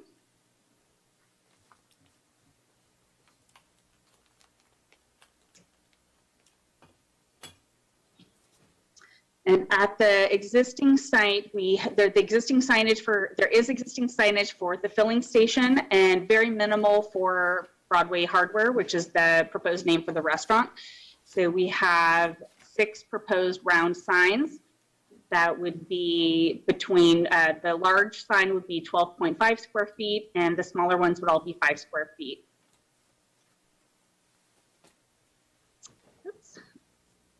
And that is the end of my presentation. I will open it up for questions and comments. And just to go back to my earlier comment about sort of the ongoing evolution of this project, I think everyone's aware that this is the 2nd or 3rd phase. It originally came to the Planning Commission in 2017. I think we're all aware of ongoing issues and discussions about the mixed-use zoning district and the residential component and the existing use of the gas station, some potential issues with the existing use of the gas station and expanding that use through this project. At this point, I would like to open it up. In my staff report, it's going to be a little bit brief tonight. I'm just anticipating a really great discussion and continuing our work on our zoning code, and I look forward to hear what everyone has to say. Thank you. Any questions for staff? Yes. Steve, please. Yes, I have a question that I would like to ask Mr. Ruderman. And I don't know if you are able to access the development code from your desk there. Well, if you take a look at... Do you want me to pull something up so everyone can see it? Sure, 19.82.020. 19.82.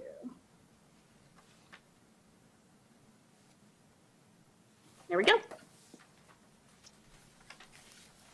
It's coming on the screen here. There we go.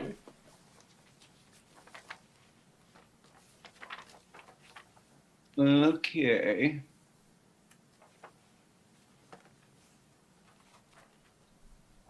Okay, this, as I understand it, this is a legal this gas station is a legal non-conforming use, as gas stations are not a permitted use within a mixed-use zone.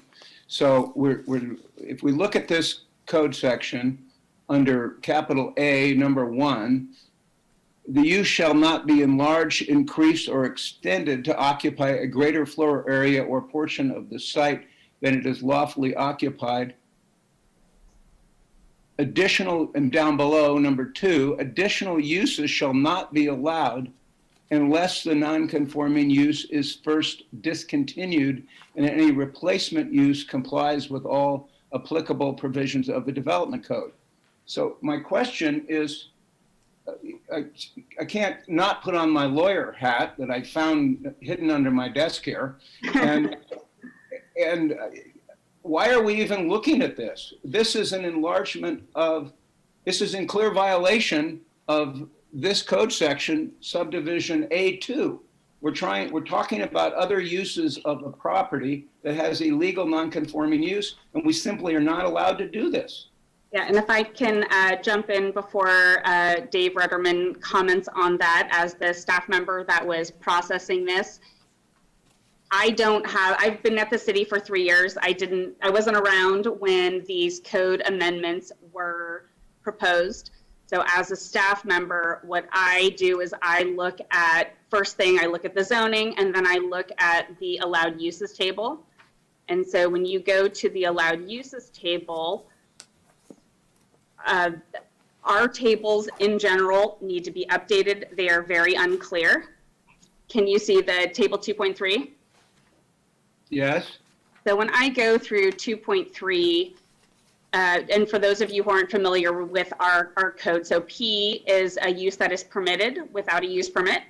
UP is a use where a use permit is required. L is a license. The little slash means the use is not allowed. WTUP, wine tasting use permit. So in evaluating this project, I was very unclear as to what was allowed and what was not allowed. For example, if you go under manufacturing and processing, we have change in existing non-conforming use, which is allowed with a use permit. Then if you go through the table, it appears that there are uses that are hard stopped, not allowed. And then there are some uses where it's not allowed except where there are existing uses. So for example, right here where it says recycling facilities, small collection facilities, there's a hard line, absolutely not. And then there's nothing to the right where it says specific use regulations. So you go down through the table and that's continued. Outdoor commercial recreation, not allowed. On the right, you'll see for some uses, there is additional clarification for specific use regulations. So emergency shelters points to more specific regulations for emergency shelters. Live work facilities allowed with a use permit, it points to additional special use requirements in our code. You go is there down. a gas station in here anywhere? I'm sorry? Service station is not a use that's listed here, is there? It is, and so if you'll just give me another moment. Okay. So auto and vehicle sales and rentals, not allowed. Building material stores, not allowed. We get to restaurant requires a use permit. We go to B&B's use permit. When you go to a vacation rental has a line through it. A vacation rental is not allowed, but then it has the specific uses. When you go to the specific uses and you click on it, it includes a whole list of provisions where existing legal non-conforming vacation rentals can continue to be used. So this is the similar situation. Well, if you went back to that list, service stations were right on there. Oh yeah. So I'm going back. I'm going back. So the point I'm trying to make is that I believe that there is a lot of ambiguity in these tables. We've run into this with the duplex issue on 1211 Broadway. And our attorney has weighed in on this issue and given us some advice. I think we're kind of digging into like the biggest issue before digging into the other one. So I'm not sure if we want to start with this, but. Wait. Service stations was right underneath vacation rentals before we went on. I'm getting back. There it is, right there. Yep. Come up a little bit. I think it's actually down further. Oh. The service stations. Vehicle services, service stations. Sorry, I'm in commercial. I have to go down more. So then you get down to. Are we in mixed use now still? We're in mixed use. So then vehicle services, service station, not allowed. And then we have this code section that provides for modifications and expansions of service stations with a use permit. Okay, service stations, it says there's a line, that means it's not allowed. What's that other code section say?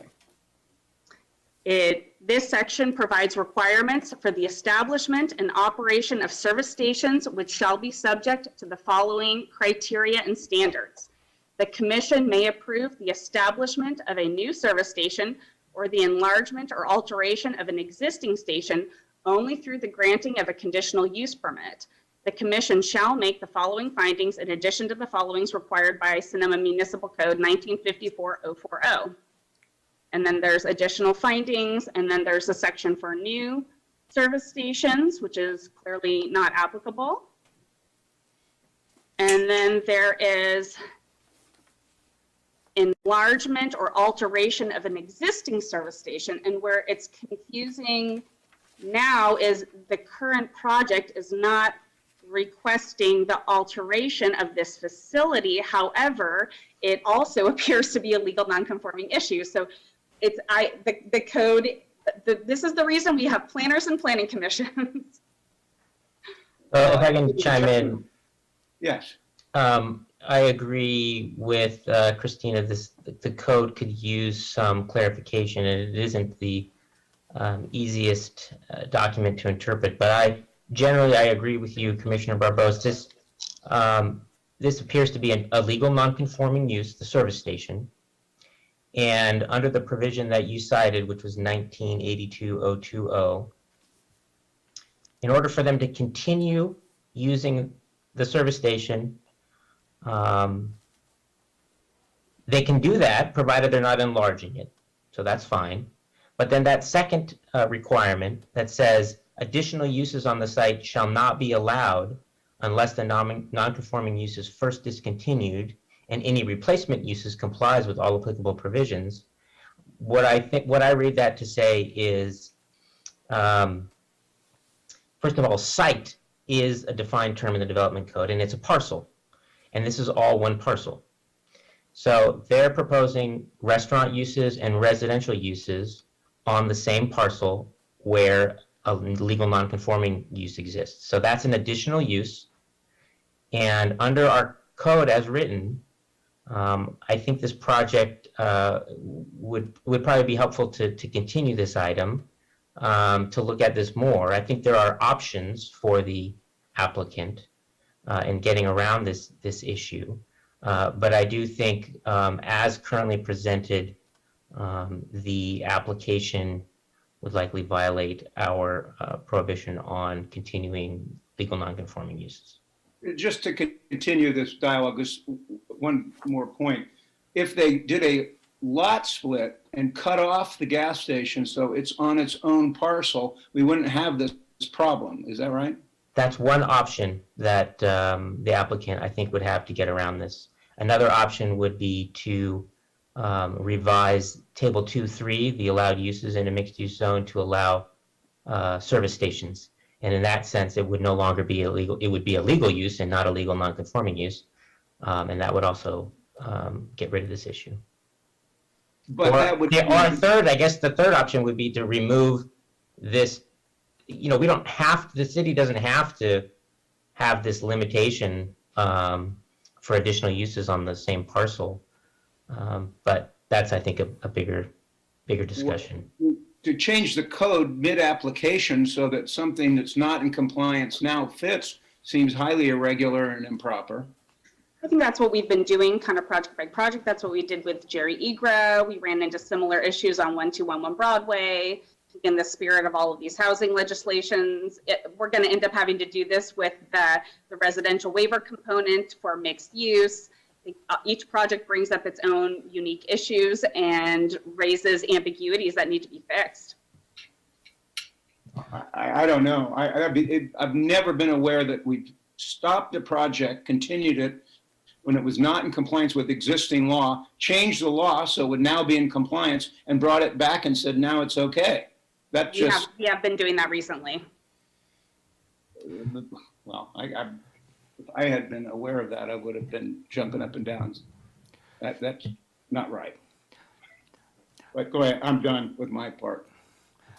I have a question just kind of piggybacking off of this, because the service station is a historic resource.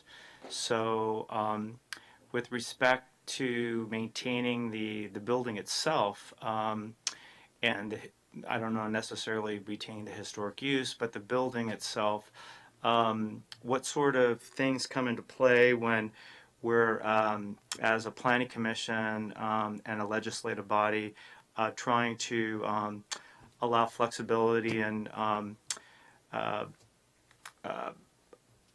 trying to keep a historic resource on a property without destroying it in violation of other requirements and CEQA issues, but allowing the intensification of a property. So, you know, if this was a retail business that was complied with the code in the mixed use zone, and we were having this project before us, this would be a non-mute issue. But it's just the fact that it's a service station. So, but the service station is a historic building and a historic use. So, you know, what sort of things have you looked at in terms of looking at it in that vantage point? Who are you directing that to, Christina? Or To Christina, yeah. I can't hear They're her. muted. Christina, you're muted. Oh. Sorry. I think, thank you, that's a great question. This is a really complicated project. It's a very complicated site. I'm sharing my screen for the Broadway corridor goals. Under B, the desired future is for historic structures on Broadway to be preserved, restored, reused, while new development will respect and contribute to the character of the area. Mixed-use development will be directed so as to retain the predominantly residential character of First Street East, while enlivening Broadway with small-scale retail, office, and residential uses. There are a lot of policies and programs in our general plan that support, similar projects. But again, there are also major issues that need to be discussed tonight. And excuse me, I'm having trouble with my Zoom screen. I think, part of the question is that the gas station has been around since 1920, is likely not going away. We have heard from the applicant that it is their desire to continue to run the gas station. And so I think the question for the commission, this code was updated in 2003. This was a contaminated site, and I believe that the intent at the time was for the contamination to be cleaned up and to go away. Again, I wasn't there at the time. My experience is that gas stations, they're industrial sites, and we, at this point in time, need gas stations in our community. This is the only gas station in the mixed-use zoning district. So I find it very interesting that for the one gas station, there's this provision trying to get rid of it when it is a historic building and an industrial site. And I just think it's a great discussion for the commission. Is the intention of the zoning code to get rid of this gas station?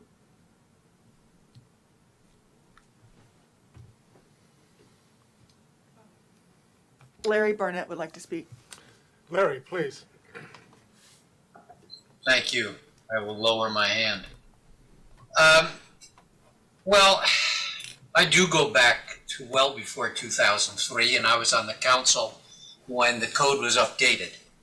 And the purpose of the mixed-use zone primarily is to encourage housing, not to encourage more commercial. This property already has a commercial use on it. It happens to be legal non-conforming. As an aside, I will mention that I owned a legal non-conforming business in the city of Sonoma for 13 years.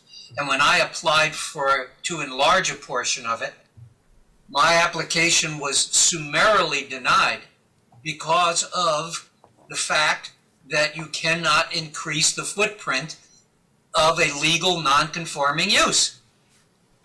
That's the law.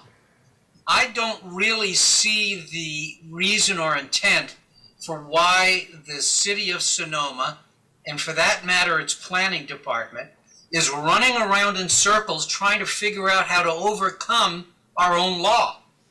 It bothers me. We have made it perfectly clear, and the language in this ordinance couldn't be clearer, that this is a legal non-conforming use and it can't be expanded. And the fact is that an application that came in for new construction on the parcel, which is part of the legal non-conforming use, as far as I'm concerned, and I'd like to get an opinion from Planning Director Storer, just simply should have been, the applicant should have been told, sorry, the way this parcel is configured, you can't do it. You don't even bother putting in an application because it can't be done. And I think personally that this treats the applicant unfairly. It creates the impression that there's some way of getting around our own system and working the system so that something can be created which doesn't fit the parameters of the code. And it does a disservice to the commission in making us look like the bad guys and once again disapproving what many people who don't understand land use law are going to think, oh gee, it would have been nice to have another restaurant and a beer garden and another place to go and sit. But the law is the law. I don't know what to do about that. If we want to change the law, we can change the law. That's a council prerogative, it's not ours. And so I see the convergence of the mixed-use zone as having a priority on development of housing. It's interesting. In the language that pertains to the mixed-use zone, it talks about the residential component should normally comprise at least 50% of the total proposed building area. It's reference to commercial, so this is a should. The reference to commercial area, it says a commercial component may be required. If there's an emphasis on anything in the mixed-use zone, it's on the housing, not turning 90% of the parcel in a mixed-use zone into commercial uses. So I won't go on and on here. I think there are so many problems with this project, I don't even know where to begin. But I think that at this point, it doesn't meet the code requirements. I think it's a waste of time for us to dig into it tonight. We can talk about this, we can talk about that, but there's nothing about this project as far as I'm concerned, which is going to be approved the way it's been presented, from the issue of the mixed-use zone, the non-conforming use, and the use of loose gravel in a parking area. I mean, it goes on and on. And I really think the best thing to do at this point is for the commission to deny the application and let this applicant go back and make some decisions about how they want to work with this parcel as a whole. Lot split, mixed-use zoning requirements, 50% housing. I'll finish up with this. I think we made it clear in our discussion with MacArthur Place. The 50% housing requirement is something that I am not going to easily waive, period. I mean, we've done it too many times. It's part of our plan, and we need to start to get serious about housing and fulfill the mandate that we put in place years ago. I don't want to keep waiving it and waiving it and waiving it. Otherwise, it's essentially lip service to housing instead of a sincere effort. So I don't want to go that way.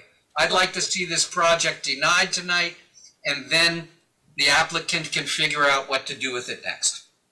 Thank you for your comments. If I could just jump in, I take full responsibility for the project being before you tonight. My view of it in reading the mixed use table was that it was allowed with a use permit. So as staff, as a third of the planning department, I do feel that for the public and for staff, there does need to be a code amendment one way or the other. If it's not allowed, we need to delete that reference to the section that provides a permitting process for service stations. If we do want to allow it, then it should be a use permit. But as a staff member who reads this code day in and day out, I was confused. And so I apologize if it was confusing to the commission. There have been several prior projects on it that were very similar. I did not pick up on the legal non-conforming use until it was brought to my attention once the project was already before design review. I would request that prior to making recommendations on the action that we do give the applicant an opportunity to speak. And I think this is for commissioner questions at this time. And I know the applicants have been working very hard on a project for many years. Any more questions for staff? Mr. Chair, if I can just make a comment. I think there is a misconception, perhaps, that we have the ability to tell applicants they cannot apply for certain entitlements. Developers, residents, they have the ability to knock on our door and submit an application to us. They may say, we want to do this. We don't get to tell them, well, then you need to apply for this, this, and this. We can explain to them what our code says, and clearly, as Christina's pointed out, there clearly is a section of our code that would arguably allow this to happen. So at that point, the question is, do we take the applications in that they've requested? And we can clearly say, okay, based on this other law on the nonconformity issue, we will recommend denial. But because of the code written as it is, we brought it to your commission for this very discussion. And clearly, the issue, the whole point of nonconforming uses, yes, is to have them reduced in size whenever you can get that opportunity to do that. But at the same time, this is a project that has mixed uses, and clearly the applicant could get a continuance tonight and be advised that perhaps they may want to wish to amend their application, which they can do during processing. That's the whole point.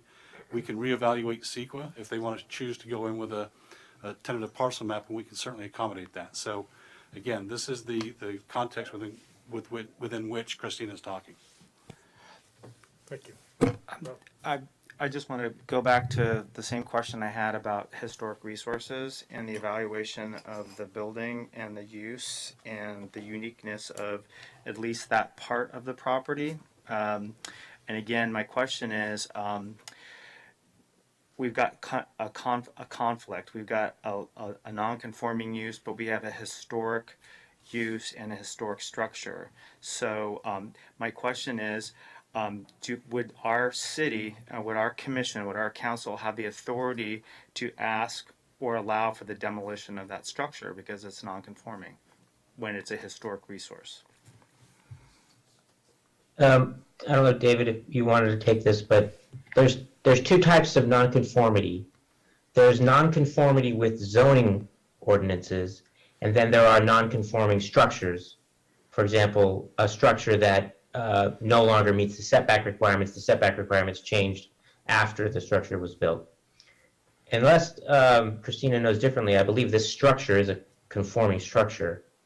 So that would indicate that the structure can continue to exist there without violating any rules. It's the use we're talking about as a service station that our code currently prevents if they are going to add additional uses. Does that make sense? That makes sense to me. So it's not so much the it's not so much the building itself, it's the gas station. And so our commission or whatever legislative body would have to make the decision to allow for the building, which is a historic resource, to continue, but not necessarily the gas station component or the particular operations. So yeah, I believe that would be up to the applicant if they wanted to go that route, but if they did, then correct, they could use that building for example, food service if they got a use permit for restaurants or something. Thank you.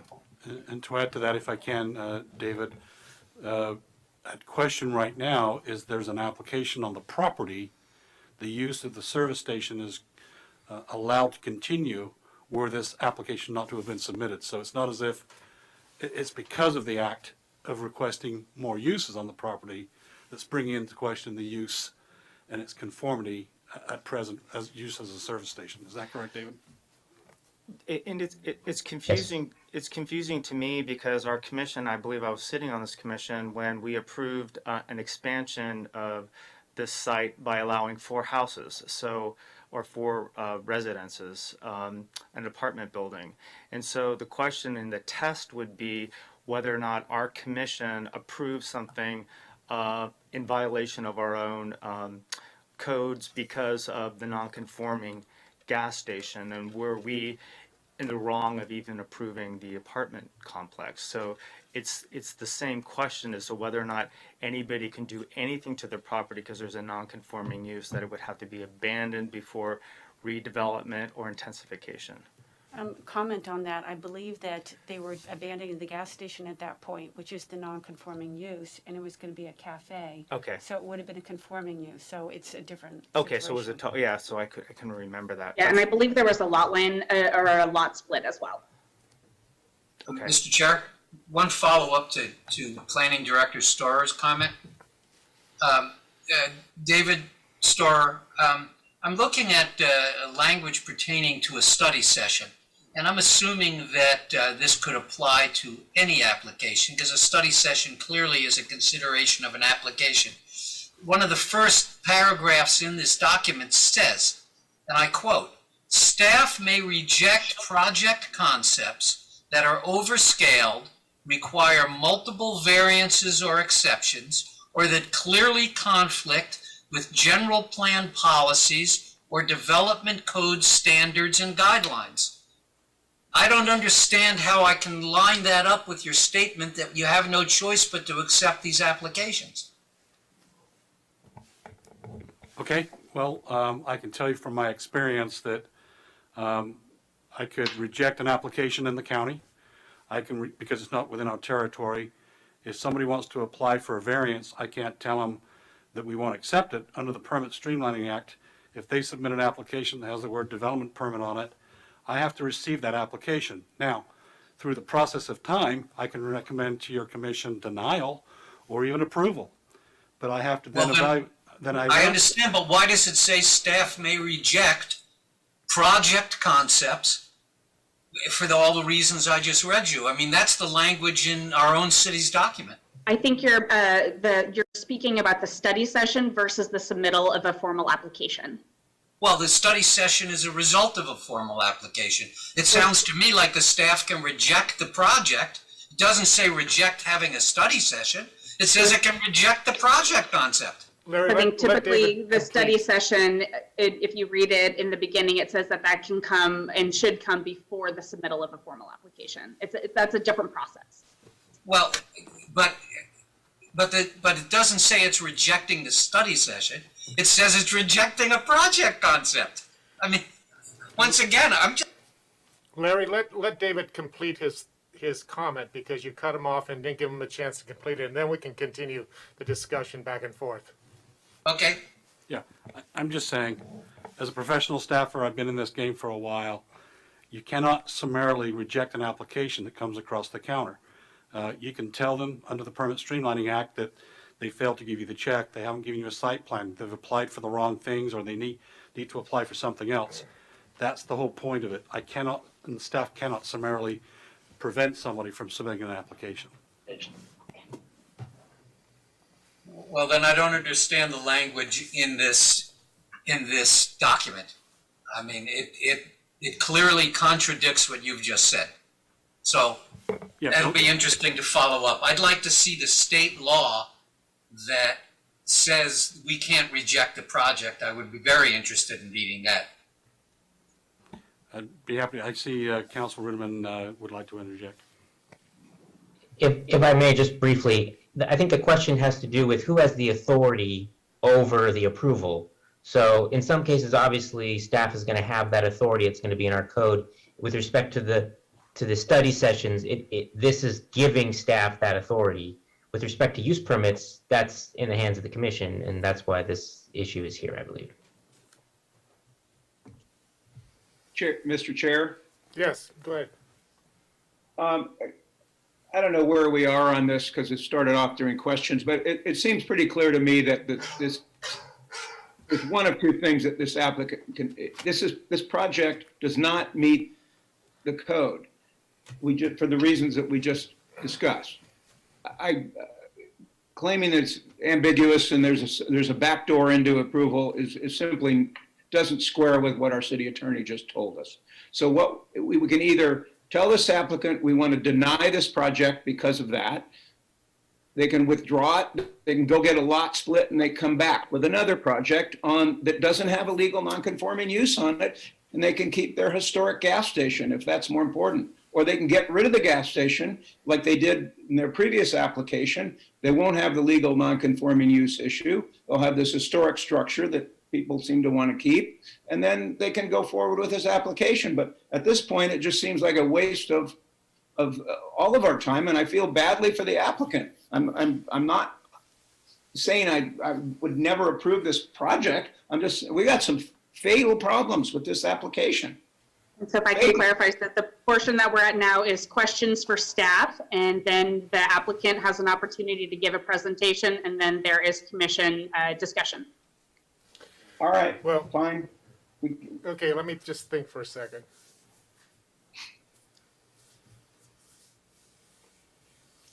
Are there any questions from any other commissioners? I'm still thinking. Let's keep the questions to staff going, and then we will give an opportunity for the applicant to speak. But there needs to be more round robin discussion amongst all commissioners before we either take some motion on this. So, do anybody, Sheila? Yes. Okay.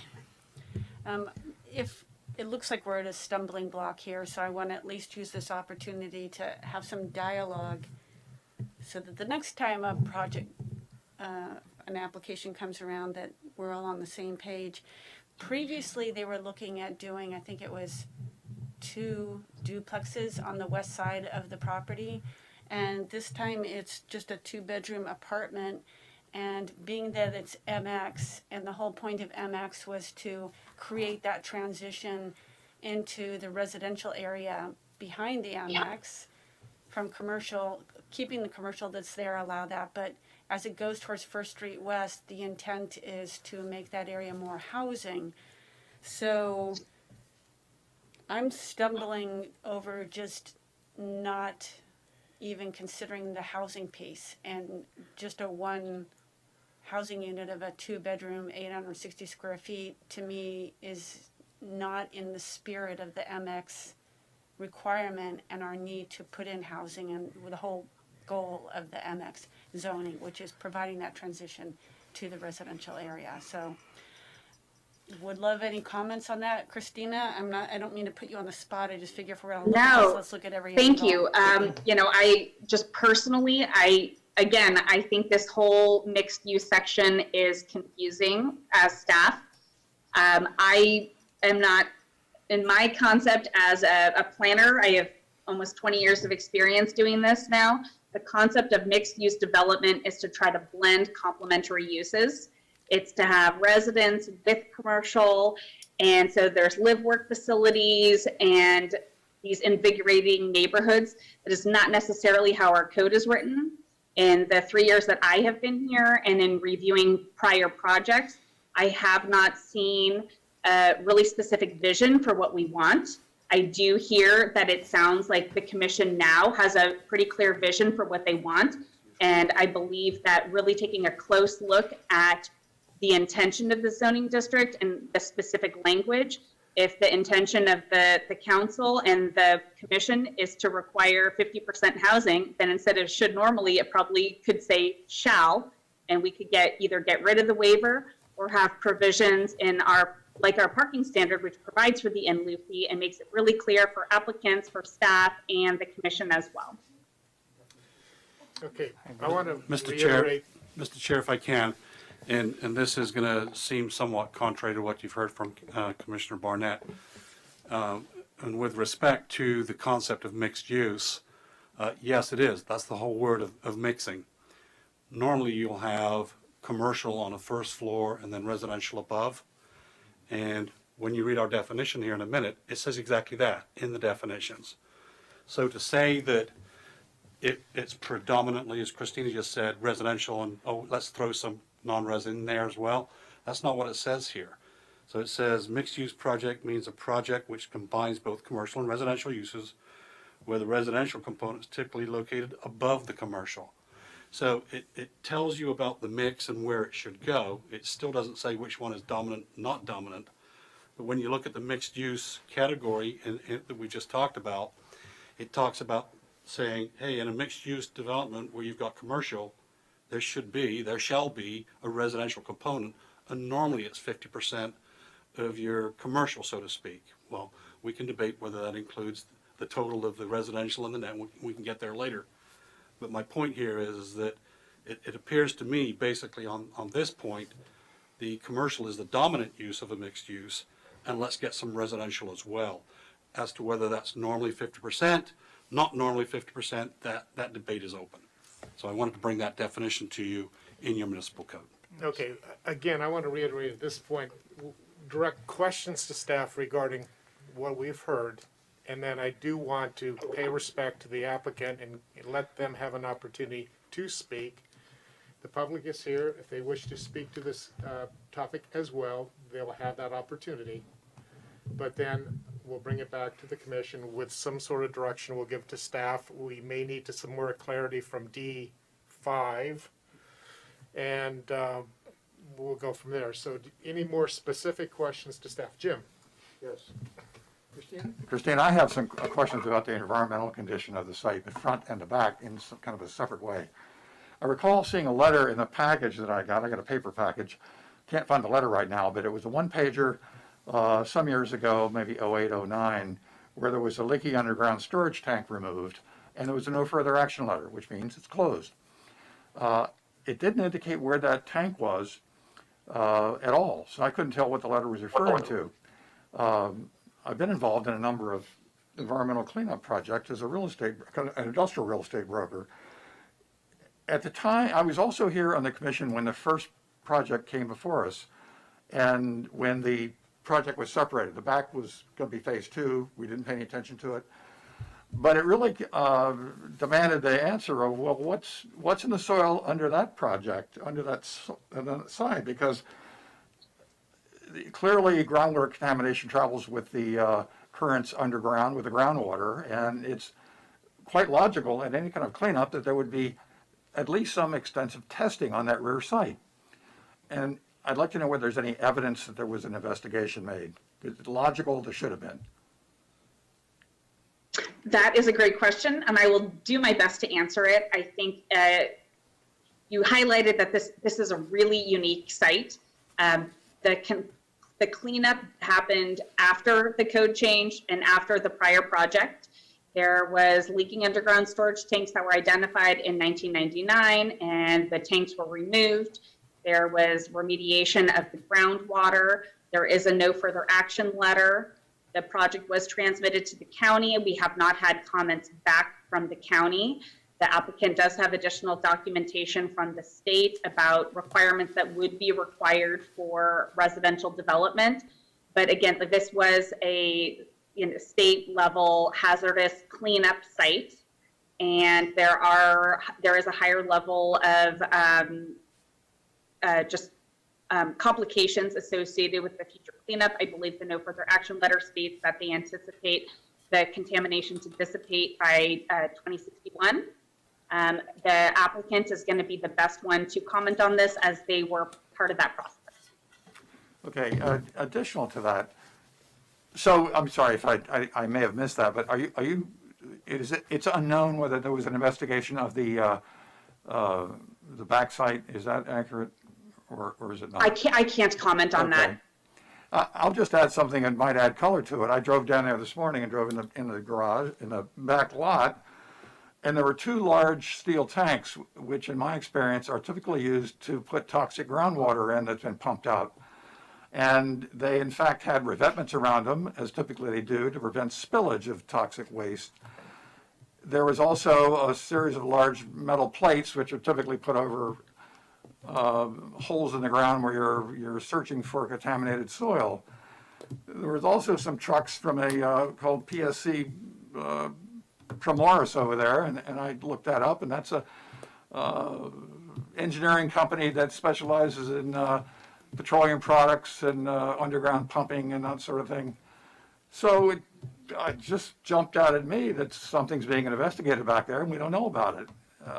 It just irked me a bit, so I wanted to mention that. My understanding is that it's ongoing monitoring, but again, I will let the applicant, as they're the ones that are responsible for that, answer those questions. Okay, no, thank you very much. I appreciate it. Anyone else? Matt? No questions. I have a question. Because the gas station currently is a historic resource, does the owner have a right to tear it down? Under CEQA, that is a protected building. So it would, if they did want to, I don't believe they would be allowed to tear it down. They would have to go through an EIR. There would have to be findings of overriding considerations. There would have to be photo documentation. It's not to say that absolutely no, you couldn't. I don't believe it would be likely or supported. I don't think the Planning Commission or City Council would support tearing down a CEQA historic resource. Okay, thank you. Larry? Or Steve, any more comments before we? I have one comment as it relates to the brewery and questions, yes, to staff. So the materials from the hops and stuff, the brewing process, is it in the project description where is that going to be stored outside? How is it going to be collected? And would it necessarily be like a nuisance, a smell and odor? So did you discuss this, and is there any condition? Yeah, I did not have a chance, my experience from working at a brewery is it was all stored inside, but again, a good question for the applicant. Okay, thank you. So unless I get overruled by staff, I would like to give the applicant an opportunity to come forward and speak to the project to whatever degree he or she wishes to speak. Please identify yourself and come to the mic.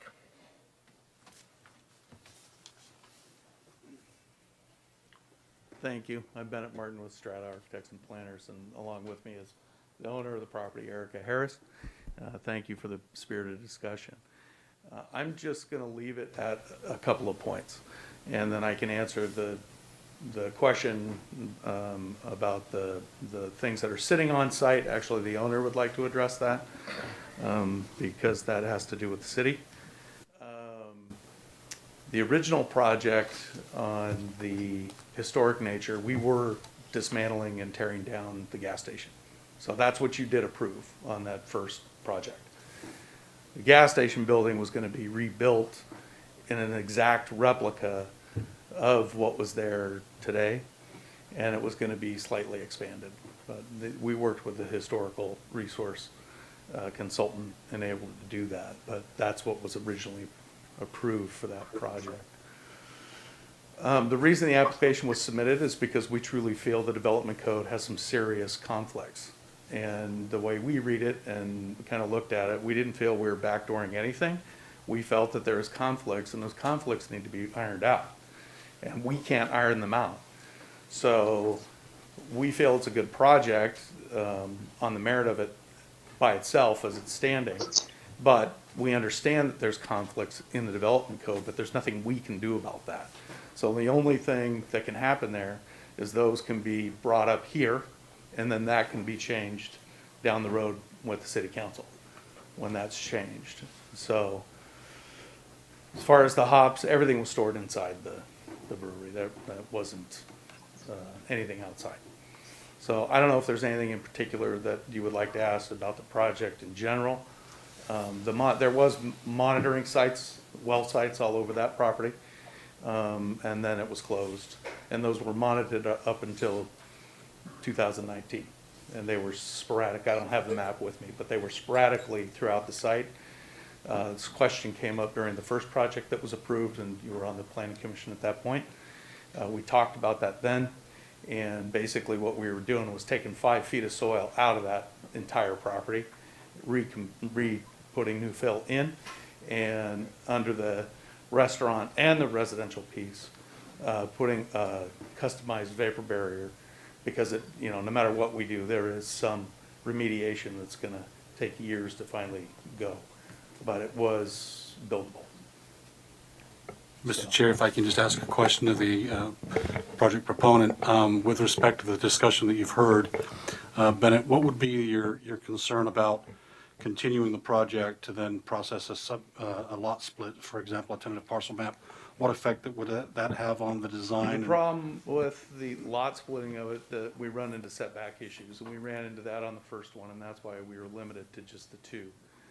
We ran into issues with the stormwater management taking up a chunk of area, and we ran into the setbacks taking a chunk of area. That's why we only ended up with the two, with the 4 units that were actually kind of small, and then the parking requirements that took up the entire rest of that site.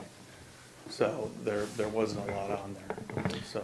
And as a follow-up to that, if a lot split, a tentative parcel map to 2 lots could work, could a variance be, I mean, have you explored the concept of variance? Would the findings be able to be made?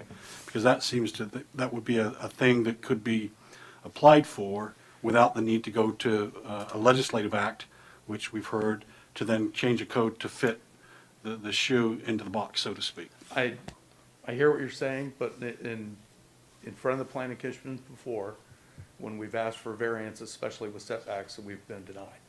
So that is, we were denied on one, we weren't denied, the project went forward, but one of the planning commissioners objected to the variances. So that, it's tough to look at it, although, you know, we could look at it. Not saying we couldn't. I know it's gonna either be continued or not come back, one of the two, so. Just as a general comment, this is a unique site, and that's the purpose of variances, where you've got frontages on two roads. Mhm. I don't know of too many properties in the city where you've got that. Pardon me? 3 roads. Well, my point was, I mean, this is a rather lengthy block, and so there is something unique to the site, and maybe that's worthy of exploration. That's all my comment is, Mr. Chair. And yes, we're aware of that. I think part of it was just, we feel there is ambiguity in the development code, and somebody needs to take a look at it, and it can't be us, it needs to be you, and it needs to be staff, and it needs to be the city council. Mr. Chair, Bennett, that's not absolutely true. An applicant can request the zone change. In this case, that didn't happen. Right. And that is maybe another option, because clearly, a general plan amendment, applicants come in with those all the time. Now, as to how many you process during a given year, and of that, things of that nature, that's more of an application-driven thing as opposed to a city-driven thing. So it's not your application does not bind the city to take any legislative act to change the code to fit your project into it. So I just want to kind of make that clear. Yeah, no, I was just saying there's the ambiguity there, and that's all that I meant by that, so. Okay, I'll let Eric go. Great.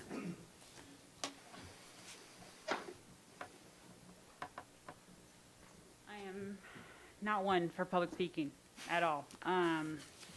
Bennett called it lively. I found it rather aggressive. We have been trying to get this through since February. I work at the service station. Anyone could have come and seen me, talked to me. One person came and talked to us. The presumption that they're still leaking and that's why that's happening on the site, that is because of road paving from Caltrans.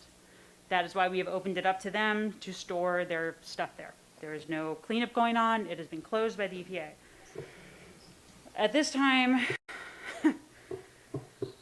I understand there's rules, I understand there's regulations. I am not JP Morgan affiliate. I don't have a lot of money. I am done. I have no more money to spend on this project. So I understand that there's rules, there's regulations. We could go through zoning, we could go through this, we could go through that. I don't have any more money to do that. So as far as I'm concerned, this is essentially dead in the water. This has been a waste of time and money. We live in this town. We wanted a small project for kids from Crestwood, from the high school, to ride their bikes over to. There is no more money for this project. So as much as I appreciate we could do this, we could do that, and these alternatives, that's great. But I think we were quoted $90,000 for a lot split. I don't have $90,000. I will be, I can't pay my mortgage with $90,000. So essentially, I appreciate your time, and I'm done. And Sonoma talked about wanting small families and businesses and all this stuff, and we don't want big business, but you make it impossible for there to be small businesses to grow in this community. And I appreciate your time. I know this is a thankless job. I know you're not paid to be here.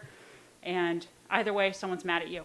So I appreciate your time, I really do, but I don't think we can move forward with this. So thank you very much. Well, my only comment to you is that no decision's been made, no recommendation's been made, so I'd like, I do appreciate that, but this seems very aggressive.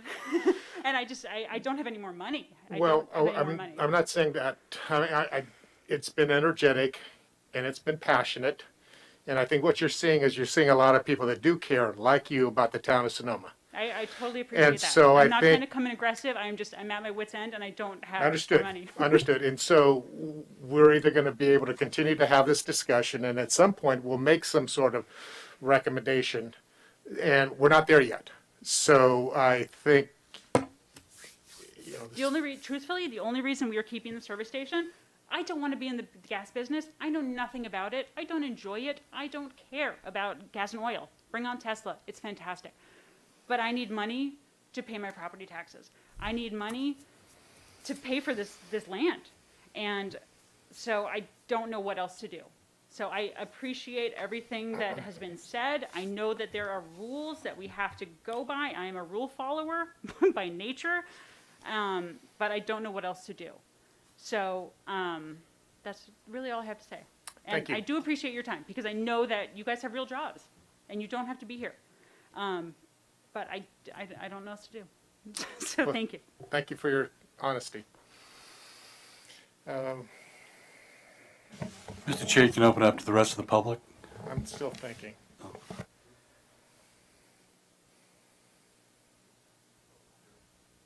Yeah, I'll be opening it up, no problem. Okay, at this time, if there's, I'd like to open up to the public. So please come forward, state your name, and the microphone is yours. Good evening, Chair Wellender, the members of the commission. First of all, I want to say I don't like this process either. Carol and I did not like having to write this letter to you as well. This project should never have been received by the city and accepted as a project that complies with our development code, because it clearly does not. One of the first things that it says in the purpose of 1950-100, which is the section that's being cited for special use standards, is that these special use standards will apply to projects with allowable uses. This project is not an allowed use on this property. Unfortunately, that means that the existing gas station has to be abandoned prior to any expansion on this property, or a lot split has to happen. I understand that this property is difficult. The zoning code, when Carol and I as professional architects deal with projects on properties, the first thing we do is read the code, because it limits what we can do on the property. We don't like the rules very much either most of the time, but we, for the sake of our clients, do our due diligence, tell them what they can do and cannot do, and try to form a project that complies. In this case, you have a project that is non-compliant. It's non-compliant from the non-conforming use standpoint. It's non-compliant in that it needs 2 variances in site coverage and parking. It's non-compliant in the section that says 50% housing in the mixed-use zone is required. And a commercial use may be required. Yes, it says should normally, but the intent, having been on the task force that formed the development code and wrote this section and actually made this property a non-allowed property and zoned Broadway into mixed use, was exactly to that purpose, to bring forward housing, small-scale retail, offices, as it says, along Broadway, and get rid of the gas station. That was actually considered and approved by the people that put this document together, and then further approved by the city council that adopted it. So I was there. I do know the reason why. And that was exactly why. There was a vision in this town when that development code was written, And the mixed-use zone was put in place to begin to use smaller properties to bring forward smaller housing projects that fit the scale of our community. And we saw Broadway as an opportunity to do that. The reason why the site coverage is only 60% is because that was what was felt to be compatible with the Broadway corridor. You would essentially limit development, create open space on a property, and fit the corridor that is above it going north to the plaza. It wasn't that we just did something.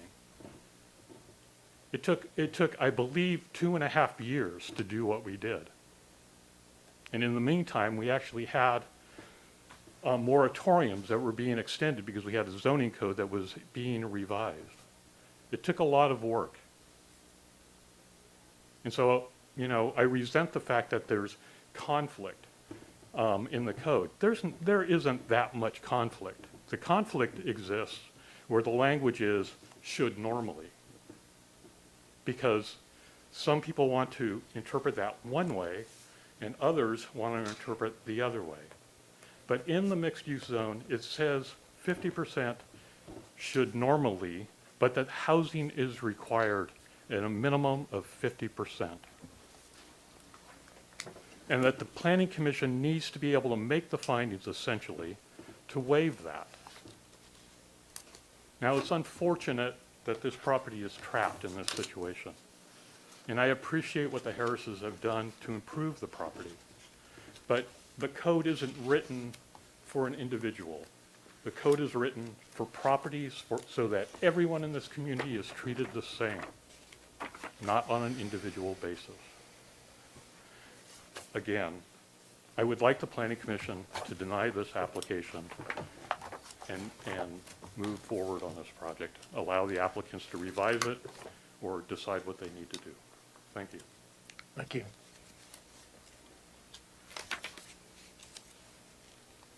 Okay, what else would like to come forward? Chair Wellender, seeing no other members of the public in the room, we do have some folks on Zoom that would like to speak. So please welcome them in. David Eicher, you can speak, and you'll have 3 minutes. Hi, yes, David Eicher here. So first I want to thank the staff responding to my various queries on this, and usually get a quick response. And I do understand that at times staff is busy and cannot respond right away. So hopefully they find that some of my questions that input are useful. I do feel for the applicant and agree with Commissioner Barnett that it probably should not have gotten to the Planning Commission in this form. And so that's very unfortunate. The number one issue for me is housing. And in this case, the lack of the required residential component. Housing is a top priority of the City Council. When the city has a limited amount of land in which to build housing, it has to stop approving waivers and reductions of the required housing component. The only reason more housing can't fit on the project is because the developer filled out the site with non-residential use. If you cut back on the non-residential use, then you can increase the residential use. Developers must not be allowed to use the excuse that there's no room in their project to avoid providing the required residential component. Otherwise, the residential component requirement is defunct. So housing is what started me looking at this project, and then from there it balloons. I looked in it for 2 variances plus the waiver, and the variance has to do with the seating and the site coverage. So even if the gas station use is discontinued, there are still problems there, and also because it does not meet the development code, you also have to deny the categorical exemption. And as far as ambiguity in the code, I've looked at it. It's not ambiguous, but it is, how should I say this? it is hard to read because you have a reference to a reference to a reference. And when Ms. Tierney was going through them, she failed to go one more step, went from 1950.100 to 1954.040. 1950.100 says, in order to continue the use, you have to approve you have to make the findings as per 19.54.040. And one of those findings is that is a permitted use on the site. So yes, it is circuitous. I think that's the word I was looking for, but it does wind back around, and that's where that ends. And I do have to agree with Mr. Cribbs at the Broadway. If you look at the general plan, it does specifically say that for Broadway, that's the idea, is to put in housing there. And also for the mixed use development, it says mixed use is meant for low income, affordable housing. 10 seconds, Brad, please. Okay. And and as far one quickly is local, you do something for local, but then it gets sold to big corporation. Just take a look at the lodge at Sonoma. Thank you. Thank you, David. Mr. Chair, if I can just provide the definition of the residential component. This might help some of the context, and maybe the founders of the writing can help me understand. Just literally, let's just read the number 2. This is about, it's intended to allow for high density housing, such as apartments and condos, in conjunction with commercial and office development. So I can appreciate that, trying to increase housing opportunities. And then it goes on to say that as far as a residential component, it says in applications for new development for which a discretionary permit is required, and that's what they've submitted, a resident component is required. So there's no doubt it is required unless it's waived. And then the residential component, which is required, should normally be consisting of 50%. So the point being is there's a dominant use that's non-residential, and then there's a prescribed required residential component as a percentage of some point. Now, could it be 35% and still be okay? Yeah, but normally it's 50. Could it be 75%, 65%? I think that's where the discretion comes with the commission to be able to say what is or what should that required residential component be. So when somebody says it's required at 50%, I somewhat disagree with, I do disagree with that, because that's not what I read here unless the writers can help me understand that. And again, we've got the 4 criteria on how the commission could come to a finding that it needs to be waived. And you'll see that it can either be reduced or waived in its entirety. That's the way I read this paragraph. So I just want to kind of throw that out there when we do have more of a discussion for later. Thank you. Thank you. Chair Anyone else? Willander, Bill Willers would like to speak on the Zoom. Mrs. Bill Willers. How do you do that? Please welcome Carol forward.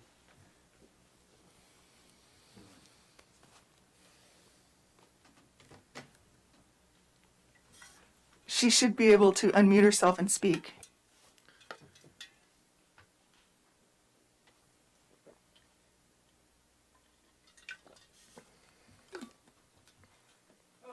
This is technical error on my end, Carol. I apologize. Just a moment. Can you please start speaking now? Thank you. Okie doke. There was the project that was submitted for this parcel 4 years ago. Bill and I supported because it was compliant with the development code. It abandoned the use of the gas station. It turned that into the restaurant and then provided 4 units of housing, and the access was off of MacArthur. And we thought that was a really creative solution to dealing with this site. That's not what we have before us tonight. And I'm really not seeing all of the ambiguity in the development code that everyone has been talking about. It's very clear to me, as David Eicher pointed out, it is circuitous, but it is not ambiguous. The only part that really is ambiguous, if there is the possibility that the Planning Commission can waive the 50% housing. And I think that will be, it was addressed last night at the city council, and I think it's going to go forward as a changes will be coming to that part of the development code. But as far as a lack of clarity in terms of non-conforming use and special standards, I'm not seeing that at all. So I take issue with the fact that it's a point of confusion in terms of the special use standards. I don't see it as ambiguity in the least. But like I said, we approved the project, or we supported the project, and we wrote a letter in support of the project 4 years ago. When it's a supportable project, we support it, and when it's not, then we have to point that out. So thank you very much. Thank you, Carol. Anyone else on Zoom? Yes. Okay. Lou Braun would like to speak, so go ahead, Lou, and speak. Lou Braun. Thank you very much, and thank you, commissioners and planning staff. I'm very kind of saddened by Ms. Harris's remarks tonight. I personally, my takeaway is that she was poorly advised, and I'm personally disappointed in Planning Director Mr. Storr's comments that it's sort of like a benign neglect policy. There's nothing we can do. Our hands are tied. We accept the applications because it's required of us. It would seem to me there needs to be a greater partnership between the planning staff and the applicants, if only to serve the applicants, because the Harrises have expended a great deal of time, money, and energy to get to this point, and now it's come to a very bad end. And that's not acceptable. And we can do better as a community than that. I also feel like there's been sort of a benign neglect around the development code, and a lot of talk about how we might use this particular section to get around it, or, we can change the language or go to city council. The development code was worked on by the citizens of Sonoma, and it's our document. It's our preferences for land use. And in my humble opinion, it is the duty and responsibility of our planning staff to enforce that code, which represents our community. We are your clients, not the developer. So I would really like you to take that to heart. And I would advise or recommend that the commissioners and staff maybe have a meeting on alignment about what our direction is as a community, what's in that code. And as Ms. Tierney pointed out, is 50% really the real deal now? Well, I'd say it is, given the need for housing that's in our community today. So I thank you for your service, and I hope my comments are helpful. Thank you. Thank you, Lou. Chair Wellender, there are no additional public comments and no written comments. Okay, very good. Any more comments? Just based on the conversation that I've heard the commission have in the public, at this point, I'd recommend that you continue the item, whether you continue for 2 weeks or for until for your next meeting, to allow the applicant the opportunity to determine if they want to continue with the project, withdraw it, or modify it accordingly. Okay. So I'm going to close the open portion of this and bring it back to the commissioners for some discussion. Sheila. I'd like to address my comments to Erica Harris. We all feel for you. I think every one of us loves your businesses.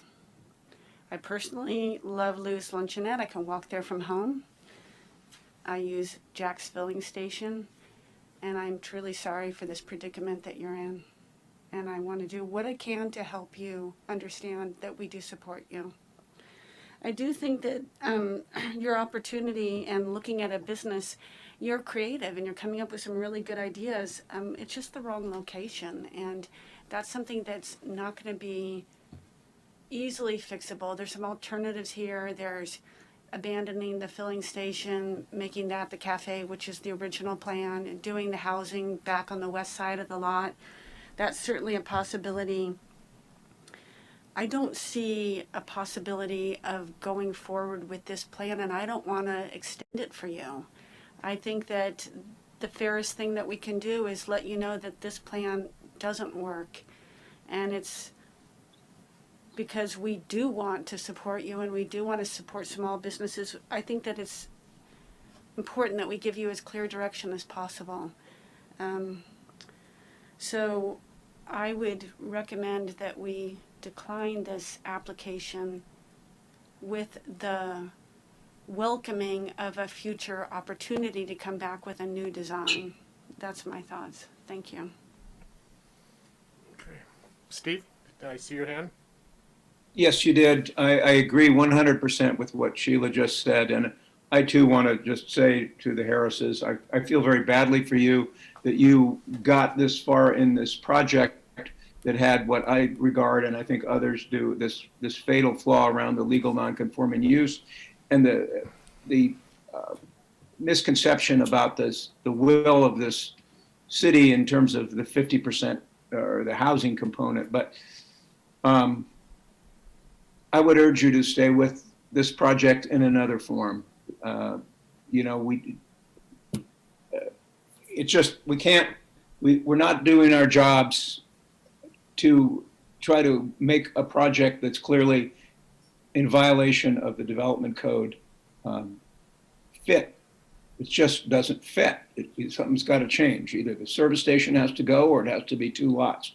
I mean, it's that simple. Then you can start talking about how many seats you need or how many parking spaces for how many seats you need and all of that. That was a very confusing part of this application. So if you do come back, I would hope that that part becomes easier to understand, and that I never could understand how you get 20 seats for a lunch, the food truck, and they somehow didn't count on the parking calculations. But be that as it may, I do hope that this comes back in a different form. So thank you for your efforts for the community. Thank you, Steve. Mr. Chair, if I can just offer up another option for consideration. One would be to continue to allow the applicant the ability to redesign or to withdraw the application. Or secondly, if they choose not to withdraw the application or modify it, then direction to staff to return with findings for denial.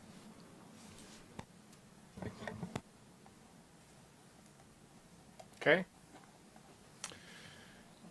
Go ahead, Bob. I have a question more processing and fees, because I'm compelled as a commissioner to understand if somebody were to continue this process, what sort of financial obligations would they have in terms of continuing to have to pay fees. So that is a consideration for me before I make an action. I was wondering, in these circumstances, what the city and what our commission can do in terms of facilitating as many options. At this point, the applicant has paid application fees. I believe we've got cost recovery on this, so they would be paying for staff time. So there would not be, if this project is denied, and then they come in with another application, they start all over again at ground zero. So at this point, there would be, if the project was approved, obviously that's the end of it, no more staff time. But at this point, if they withdrew the application, we'd stop the clock and they wouldn't be paying any more money. If we haven't expended the money, they'd get the balance, the refund of what we haven't spent. So in a sense, if we were to deny it, it would actually end up, if the applicant wanted to continue, it would actually end up costing them more to resubmit. Based on staff time, that is correct, yes. Thank you. You've answered my question.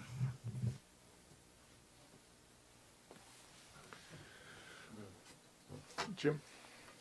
I concur with Commissioners Barbeau. Please use your microphone. I concur with Commissioners Barbos and O'Neill. I really like this concept, and I think a great many people in town do. It's fun, and it's interesting. Nice to have a place open for something late at night. And I really like the concept, but I don't like the way the project is being proposed. I think that it needs a lot of changes, and I don't think it's the role of the Planning Commission to get deeply involved in helping to recompose the project in a way that's acceptable and according to the development code. So unfortunately, I would support denying it. I think that's the solution that I see is the right one. Thank you.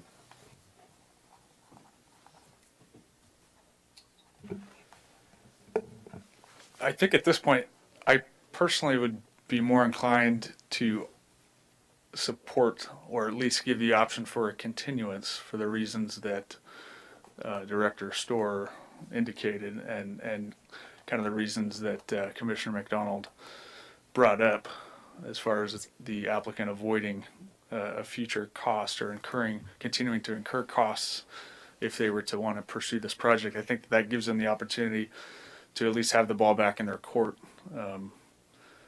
which I think is warranted given that the position that they're in now. Thank you. Larry?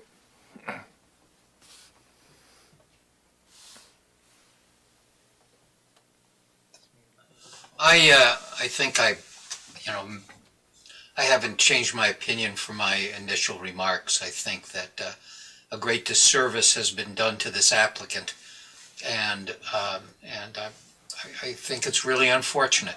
There were too many fatal flaws, as Steve referred to, in this project, really from the get-go, and I'm sorry that whomever gave them the advice that there was a way to succeed with this, and I'm not saying it was city staff, their consultants, whoever it is they've used, have somehow convinced them that there was a path forward here, and I don't see a path forward. Now, with regard to the denial versus a continuance, I think the applicant has made it clear that she's run out of money on this thing. So I don't expect there's going to be a vast revision of this project to clean up and solve all these various problems that I see with the application. I think the positive side of a denial is it's a clean ending. If they haven't exhausted the deposit with the city for cost recovery, they get that balance back. If they go in and they submit a new application, they'll be assessed whatever the estimate is for projected cost recovery on that project. I don't know if there are other unrecoverable fees that they have paid that they would then have to pay again. I suspect there probably are. But my gut tells me that the cleanest way out of this tonight is to simply deny the project, instruct staff to come back with findings supporting the denial, and close the chapter on what is a concept that was simply not going to work in this location. I mean, is the idea of a restaurant fun? Do I expect these people would have come up with a fun facility and all the rest of it? Sure, but honestly, I don't know if it would be fun for the residential neighbors to the north to have an open patio with 48 or whatever the number of seats are, with people sitting there gabbing and talking till 10 o'clock at night. There are some inherent issues about proximity of the commercial proposal on this project to essentially residences, both to the north and across the street. I mean, for a moment, think about cars exiting the parking lot where their front lights shine into the windows of the residents across the street for some period of time from 8 or 9 or 10 o'clock on. There's matters of neighborhood compatibility here, which, frankly, a large commercial, active, nighttime project raise as concerns of mine in the get-go. So I think I, at this point, would just support a denial. Thank you, Larry. Thank you.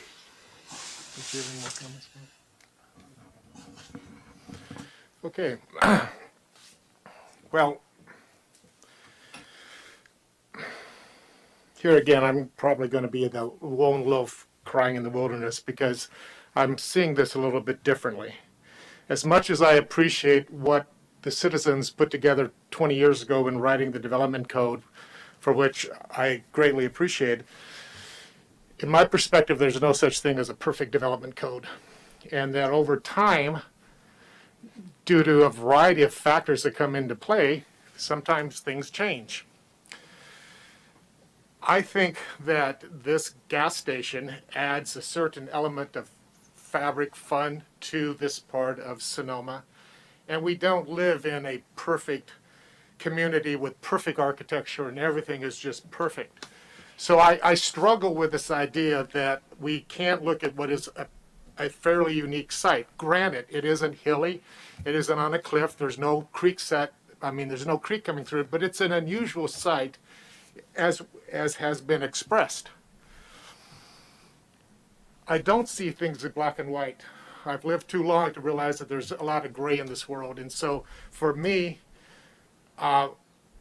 personally, I will not support denial. I will support a continuance. Now, where does that continuance go? I don't know, because that isn't totally in our control. But again, I think that the way that I read the development code, when there are words that we have read, multiple people have expressed the words tonight, there is some discretion there. And I believe that that discretion sometimes does need to come into play on specific sites, specific projects. And so to that extent,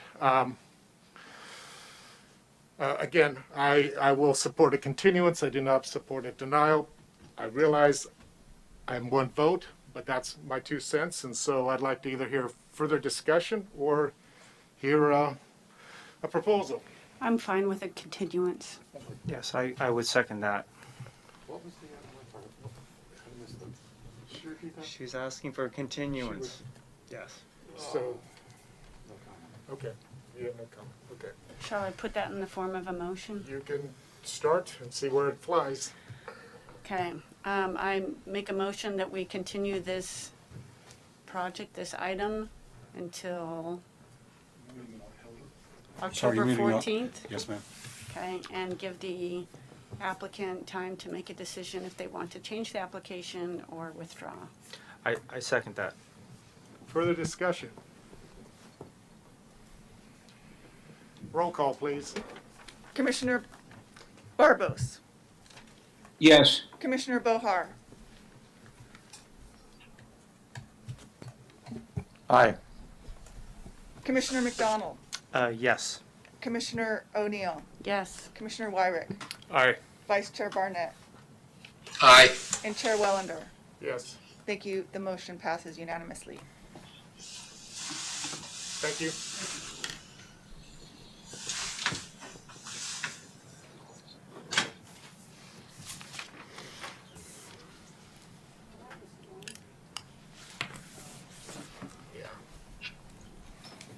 All right, we have a study session, do we not?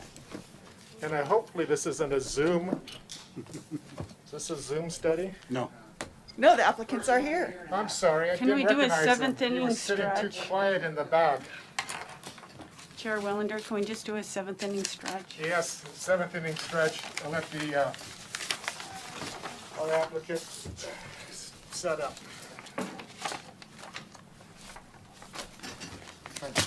How much time do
Thank you, Chair Wellender. This is a study session for proposed 55-unit multifamily residential development on a 2.1 acre parcel located at 19320 Sonoma Highway. And in just a moment, Trent Sansom from DeNova Homes is going to make a presentation. And to answer your question, I'm going to pull up my notes.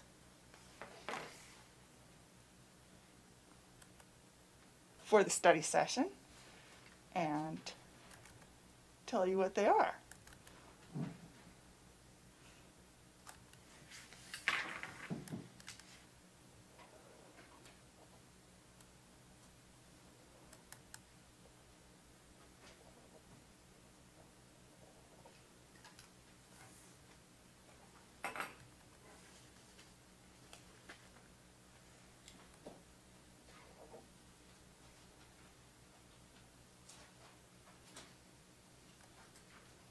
All right.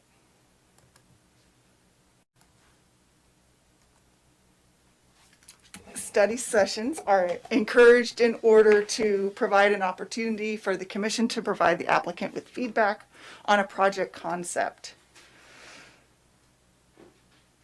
The Planning Commission feedback provided in a study session will focus on site planning, compatibility with neighboring area uses, overall consistency with the general plan and the development code, scale and mass, and potentially significant environmental impacts. While a study session provides an opportunity for the Planning Commission to identify potential issues or concerns, commissioners will refrain from making statements of absolute judgment, as these could be considered expressions of bias. Straw votes or polls of the commission will not be undertaken. Commissioner comments made in the course of a study session should be constructed as limiting any action that the Planning Commission may subsequently take with respect to a project in the course of the entitlement process.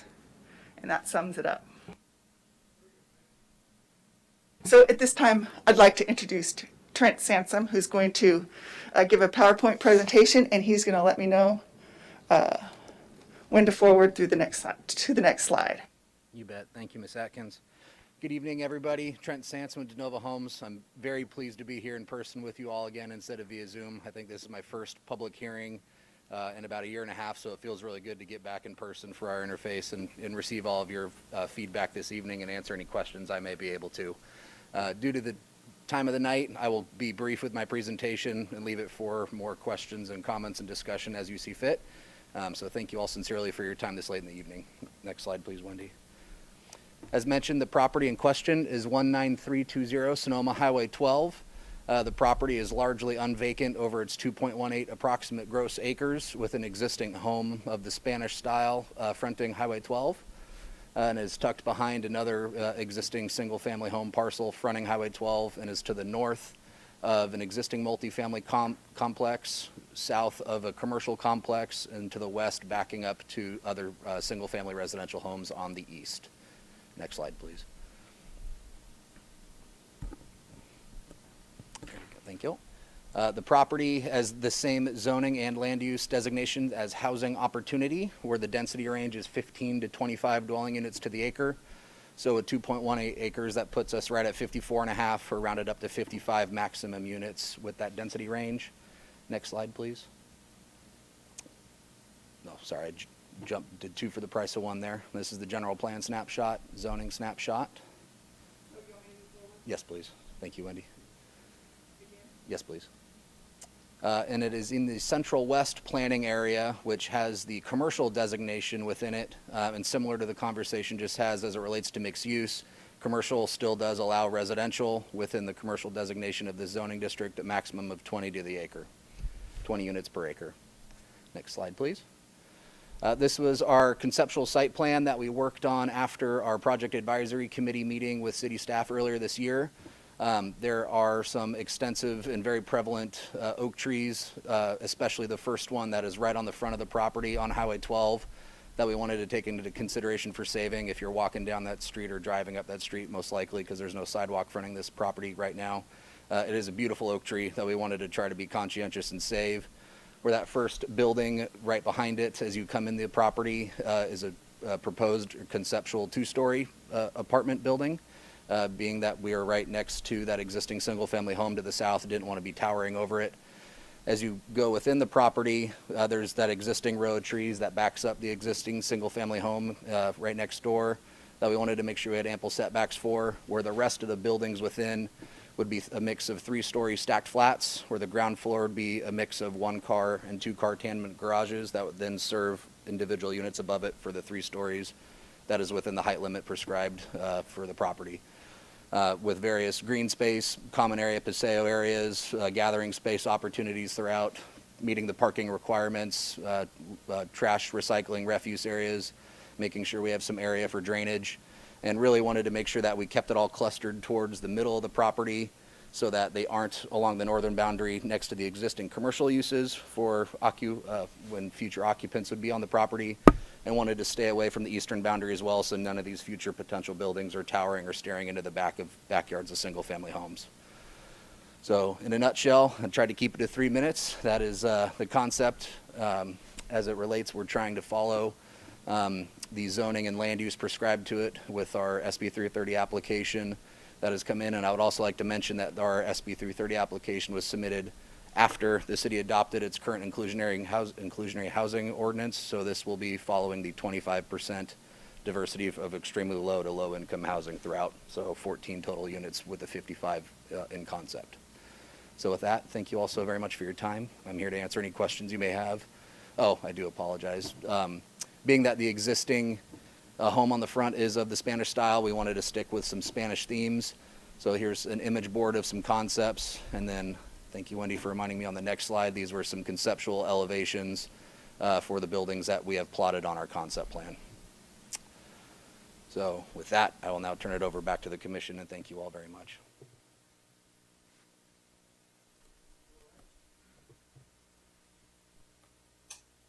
Mr. Chair?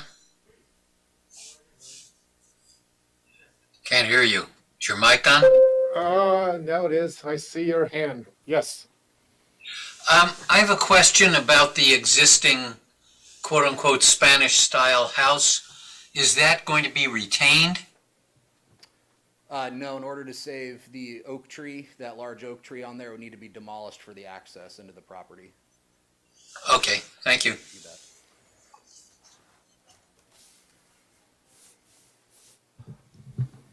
Taking me just random shots. I have a question about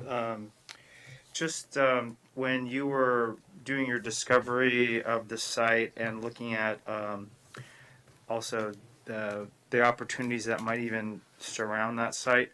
I noticed that there's in a sense some underutilized properties, like there's a single family home which kind of cut out. Through your discovery, did you consider looking at and talking to adjoining property owners, and what was the conclusion that you came up with? Yes, sir. It was actually, and Mr. Canberra here is my partner and representative as well. The family that owns the property that we're presenting to you this evening also owns that adjacent parcel as well. I did try to work with them to acquire it and put it into a large assemblage. That was not their prerogative. They wanted to leave it in its current state and keep it or do something with it later on their own.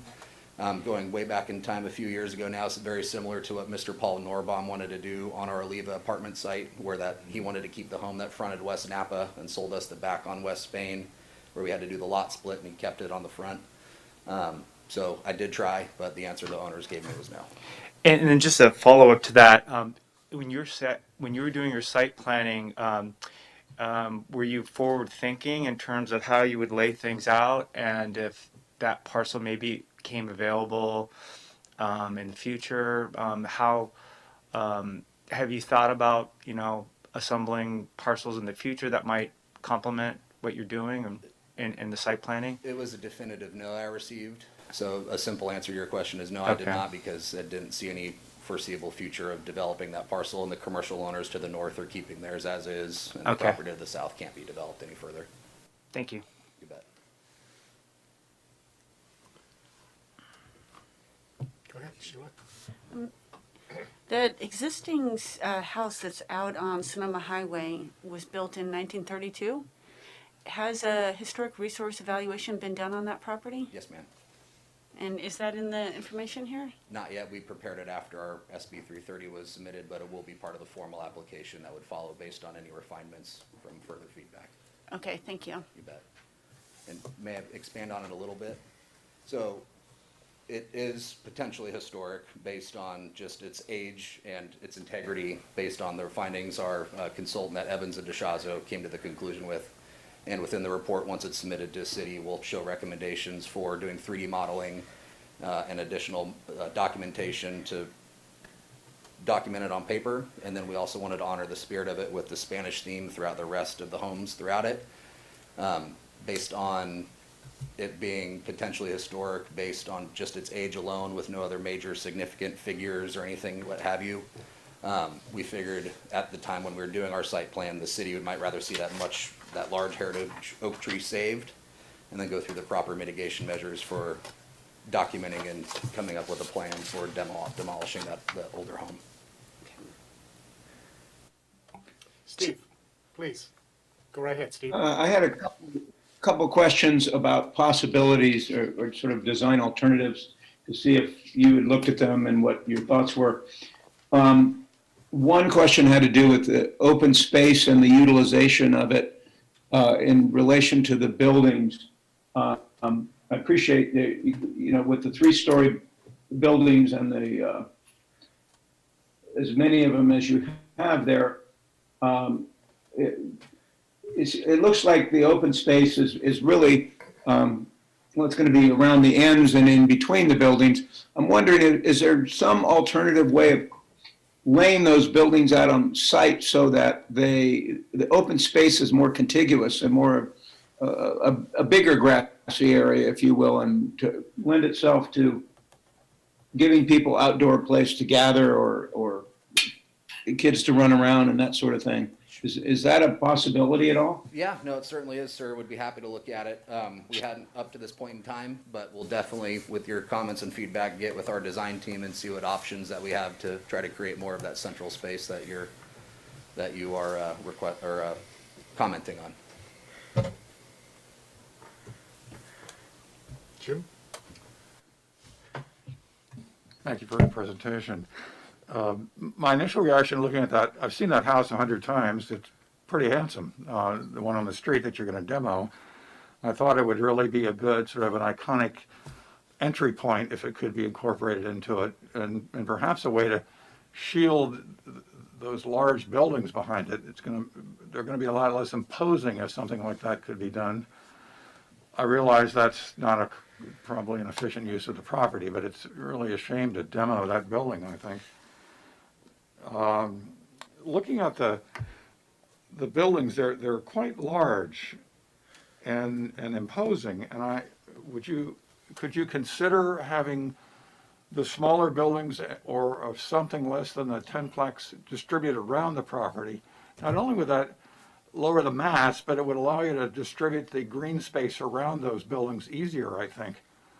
And it would also prevent, the way the buildings are lined up, people are going to be looking into each other's bedrooms or bathrooms across that parking area. And I just thought a more interesting layout would be to try and distribute them without using still using some efficient way of using the land. I'm not a land use expert, so I don't know, but I wish perhaps you could consider that.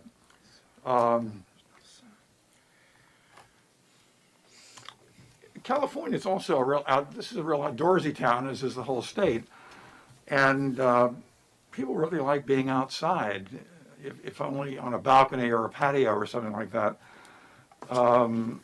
Is it possible to incorporate that, some patios and balconies? When I look at the front of the 12plex, it looks kind of monolithic, and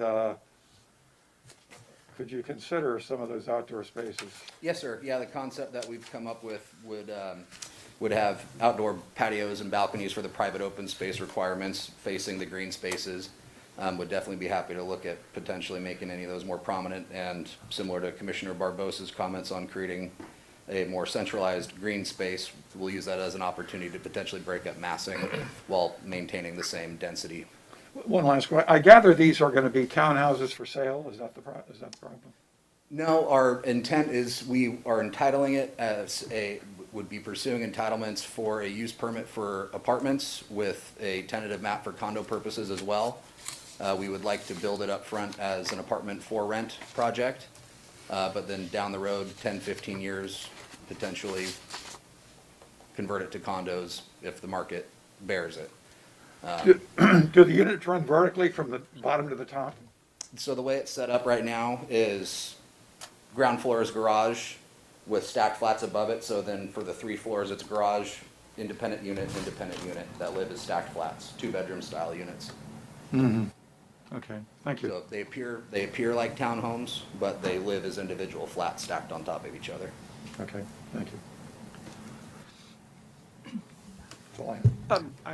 I have a, Thank you.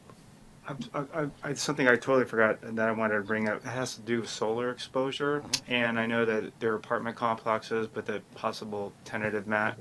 The way that the buildings are oriented doesn't take advantage of solar possibilities, and it also limits even light into many of the units because of the narrow open space between each of the 10 plexes. Were you considering solar exposure and possible solar panels as part of this? And is that also an encumbrance when you're trying to look at using solar panels when you have stacked, potentially tentative mapped condominiums? No, it's not an obstacle whatsoever. Every building here will have solar, and then from a mechanical standpoint, will be designed accordingly for even distribution. And with roof pitches and roof design, we'll make sure the optimal solar zones for placement are made based on needing to make sure the capture is optimized. So that's not an encumbrance whatsoever. Okay, thank you. Chair Wellender, Larry Burnett would like to speak. Oh, heavenly days. Larry, please. I see that. Thank you. Thank you. This is sort of tagging on to some of the earlier comments about layout. You've mentioned that you were trying to not impinge on the commercial area to the north. It seems to me that one of the advantages of having your second and your third floor in these buildings is that these people are actually going to have some pretty wonderful, if they were oriented, at least some of the buildings, if you could change this from the kind of dominoes in a row approach to some L-shaped configurations of buildings. Some of them that would perhaps back up on the northern parcel to the north, which is commercial, would actually have some wonderful views of the hillside. And the fact that they be above the parking lot, a story or two, you know, is not that, to me, that big a deal. I think in a certain way it would be more positive to use these kind of L-shaped configurations so that you don't end up with, for example, the people who are in the building number 4, you know, their view essentially consists of the front of building 5 and the back of building 3, which, you know, is kind of confining, almost claustrophobic. Whereas if you can change the orientation of these buildings so they are perpendicular and horizontally arranged on this parcel, you'll be able to give people more of a sense of space. So I'd love to see, you know, some alternative layouts, as others have mentioned. Certainly.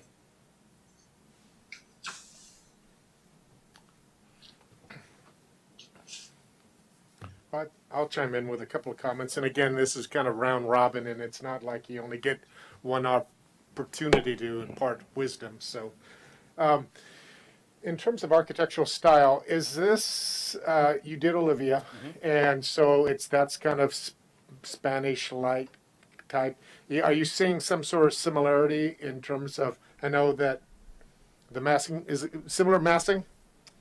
So the only difference in the massing, and for full transparency for this conceptual site plan, the first 2-story building on the plan is a concept, the prototype from Oliva, and the rest of them would be of 3-story massing. So that would be the main difference.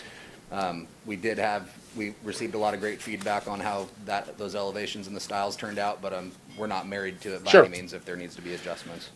In terms of your experience, when you have buildings that are stacked, where you have parking and a flat and a flat, are the tenants typical Americans that stuff their garages so that you can't use the garage for your car? And I'm guilty as charged, because again, one of my concerns is the sheer impact of parking in the area. And I know that other projects tend to have a certain amount of spillage, and I would have concern about that. Kind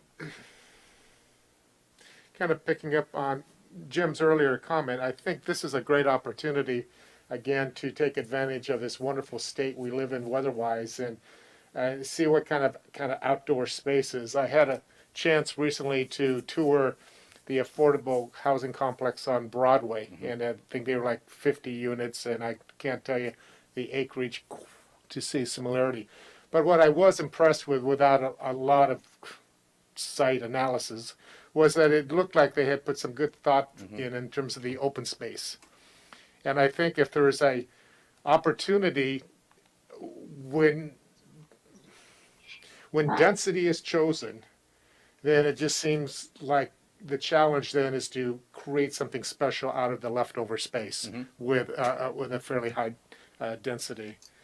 So those were just some spontaneous. So we can either go to round two, or if there's any more thoughts. You'll also want to open this up to the public for comment at some point. Must we?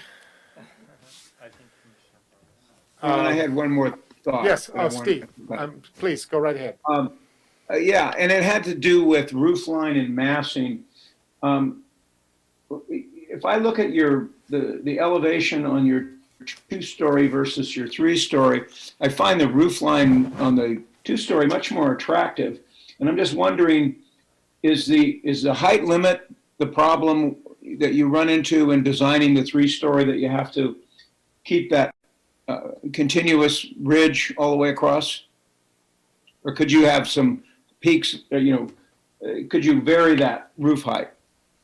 We could explore variations. I mean, I think that those ones in the front, those are actually from, you said were from Los Oliva, Yes, the sir. 2-story? Yes, sir. Is that right? Sorry. Yes, sir. You were correct. Yes, yeah, I like those. I think that, I just wonder if there's something that you could do with the others that give more sort of visual interest, like the 2-story. Certainly. Yeah, we'll look at that for sure. Yeah, okay, thanks.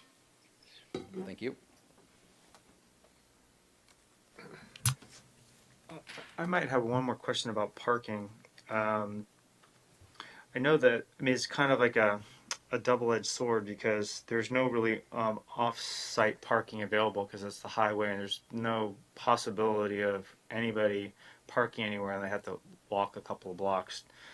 But yet, I'm compelled to see if there's a way to reduce parking to improve site planning opportunities, and I'm trying to think of the type of units and what might support a reduction and possibly providing parking on site.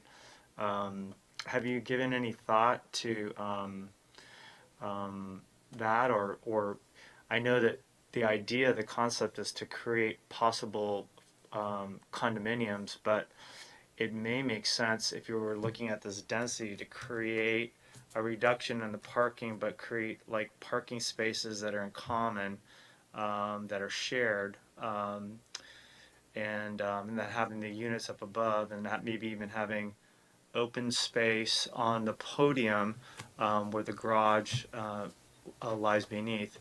I know that might be a departure from your ideas about possibly developing it so it's an easier subdivision, but have you thought about combining, making larger spaces so there's more larger buildings with parking underground, so it frees up open space and creates more efficiencies with parking?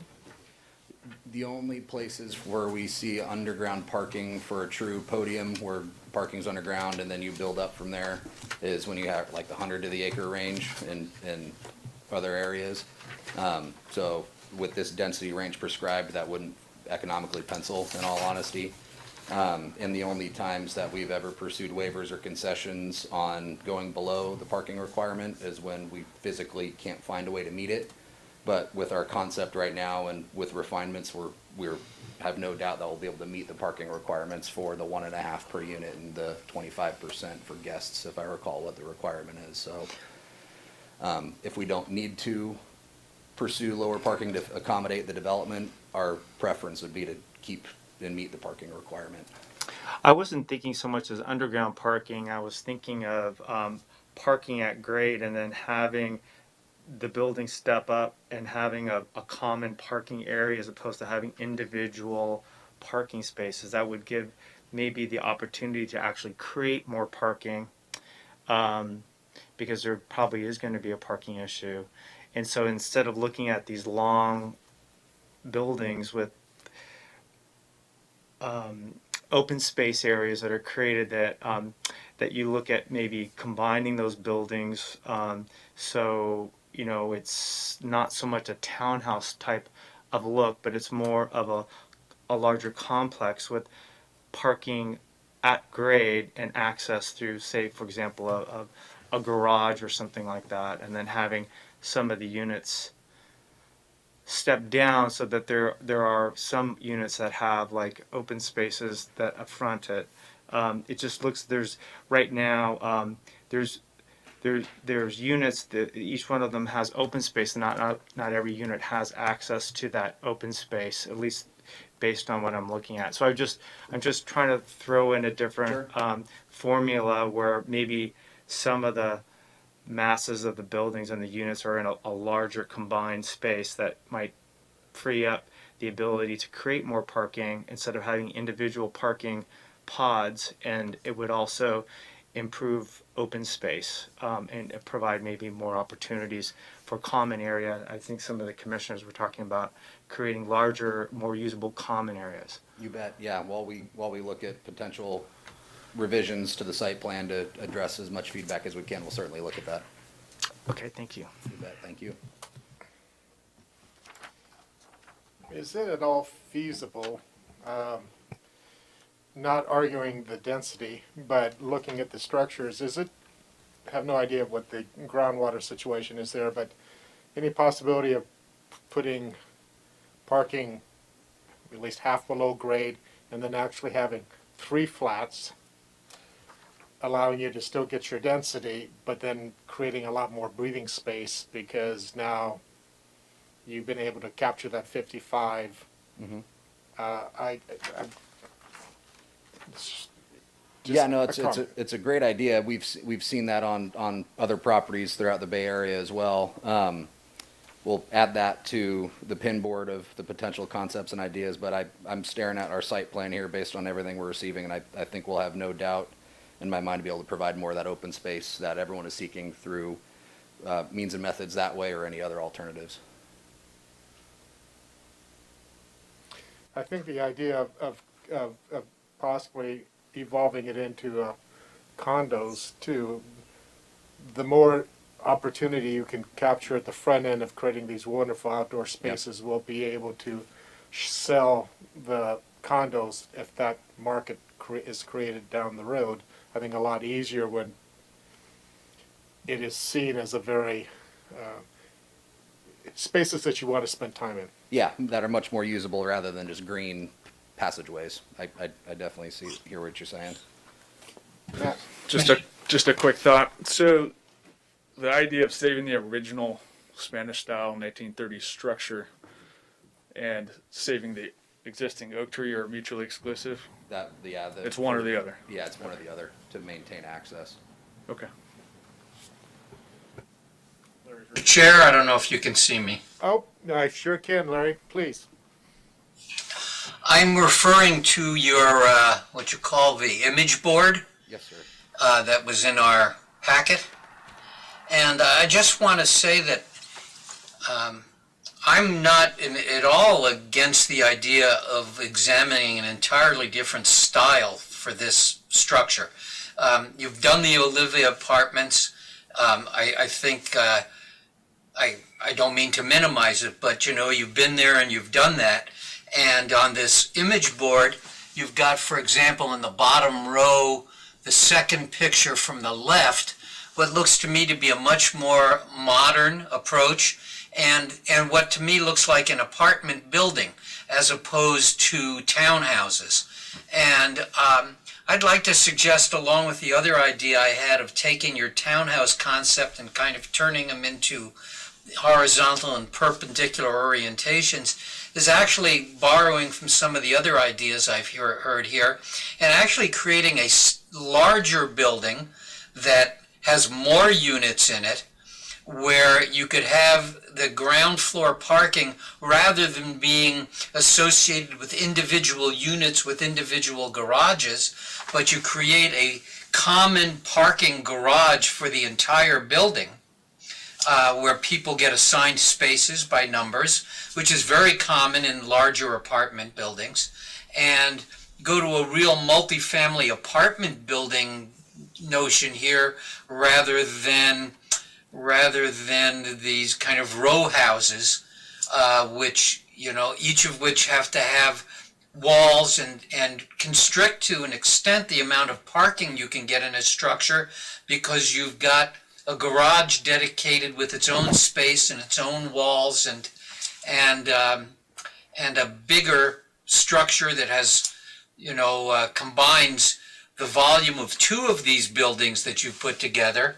Obviously would look quite different, but might, you know, present some interesting opportunities. And I personally like the idea of seeing something more modern and more contemporary rather than our continuing to ape the quote-unquote Spanish style, of which we've got lots in this town, and a lot of it is aped Spanish style. And instead, you know, bite the bullet and do something really different and exciting. So just a hope of mine. You bet. No, thank you for providing that feedback. Ron, Yes, sorry. Well, I want to just tag on to that. If we look at that picture that Larry was just talking about, I look at that and I go, huh, you could have a roof deck up there on the top floor. You do have fantastic views looking to the north. That could be quite an attractive outdoor living area on top of your apartment house. Definitely. Just a thought. Just a thought. That's a good thought. Thank you. I would like to kind of piggyback on both Larry and Steve's comments. I think if you were to inventory the architectural styles up and down that section of the highway, there's a good mix. Mm-hmm. And so I'm not sure there is a specific Sonoma style per se. I think that in the fact that this is not a true flag lot, but it is set back from the road, I think this is another opportunity to challenge your architect to think outside the box. You bet. Chair Wallender, would you like to open it up to the public? Yes, please. I'm sorry, I was not very good at that. Yes, I would like to open it up to the public. Thank you all very much. Okay, I'm not seeing anyone in the physical room that would like to speak, but Mary Martinez would like to speak. Go ahead and speak. Oh, great. Mary. Welcome. Can you hear me? Good evening. Yes, good evening, Mary. Hi.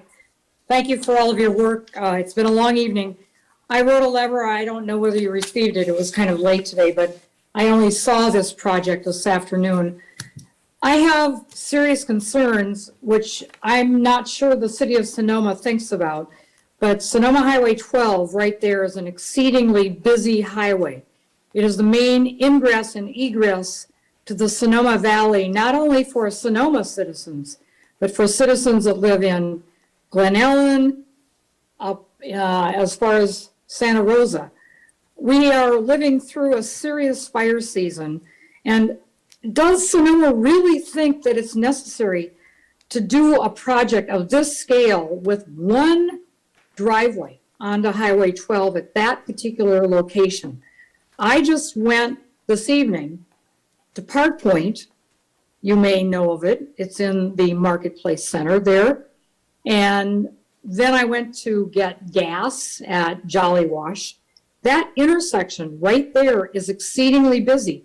And this driveway is proposed right next to the old Sonoma Bowl. It's not where the driveway is to the existing house. And the existing house probably had one car. Now you're talking about 55 units. Every unit, you know, at least has 2 cars. There's not adequate parking, and there is no parking on Highway 12. Those are my questions. Thank you very much. Thank you, Mary. Anyone else out there? Yes, Caitlin Cornwall would like to speak. Go ahead, Caitlin. Good evening. I'm speaking to you as the director of Sonoma Valley Collaborative, which until recently we were calling Sustainable Sonoma. So we're a cross-sector coalition of the broadest possible array of representatives of different aspects of the Sonoma Valley community. And my comment to you this evening is about the affordability of this proposed project. Putting this project through the lens of our carefully crafted consensus housing declaration that was signed off on by business leaders, environment leaders, and youth, health, social justice leaders across the valley. The project does not live up to the city's own standards for increasing the affordability of housing inside the city.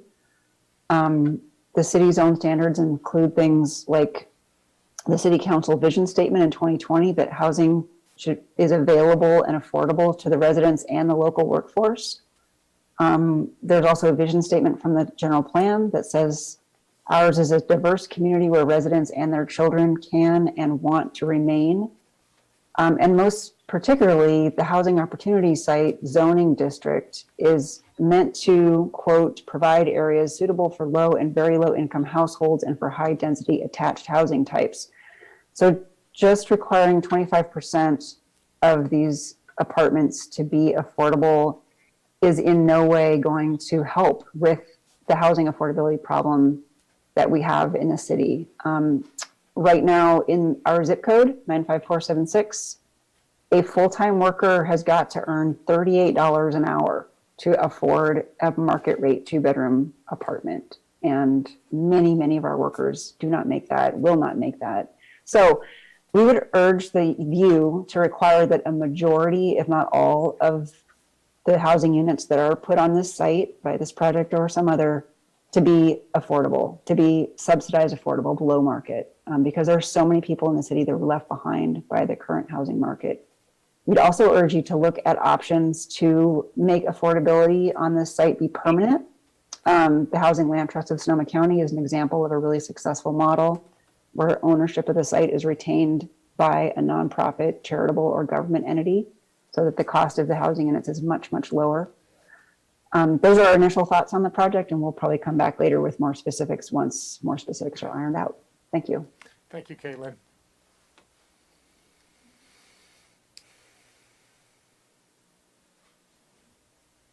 There are no additional public comments.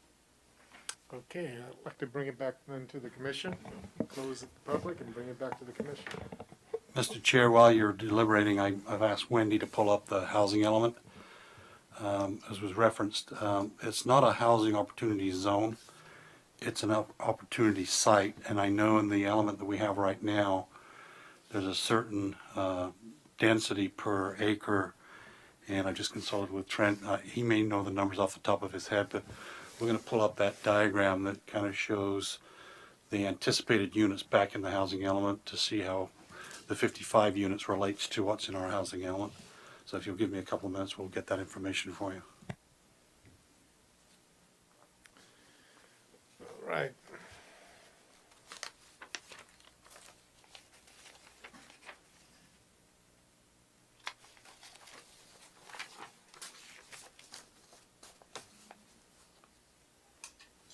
I hear raindrops for those of you who are interested. You see any lightning? No, I've heard a little thunder. Not good.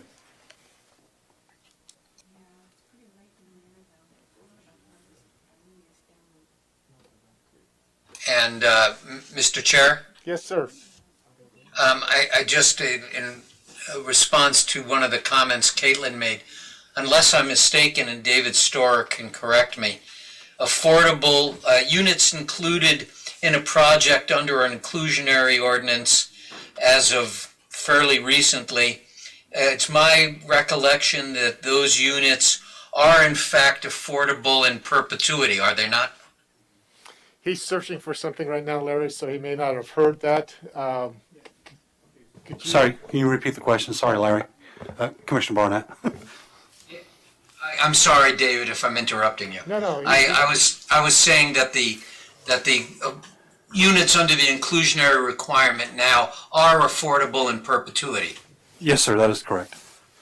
And in fact, Wendy's going to put up the, Commissioner Barnett, we were looking for something in the housing element. We're going to show it right now. So if you can see there on number 8, this is our current housing element, the 5th cycle, 2.52 acres. It was identified as an opportunity site. You can see the current zoning there, the maximum density of 25 units, realistic. Then you pop that out. So these are in the very low and low categories.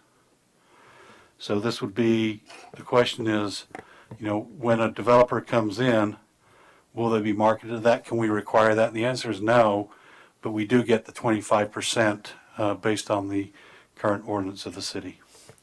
Those 50 units, however they're spread throughout, will get counted towards the 4 categories in the allocation that we have. I have a question as it relates to our housing fund. Has the city and the developer talked about looking at increasing the number of affordable housing units in concert with the city? I don't know if I can speak with any. I doubt we've really gone too far into that at this point where they're into the preliminary design. Okay. And then in the future, if this project were to move forward, can the city look at purchasing units to create affordable units in the future? I mean, I'm curious how this housing fund can be used. Yeah, we have about, I'm going to say a dozen different ways that the funds can be utilized by the council as they use that fund, whether it's acquisition, rehab, things of that nature to help first-time loans. We spent 150, 160,000, I could be wrong by a few there, on rent and utility help throughout the pandemic. We've been providing subsidies in that regard. Mm-hmm.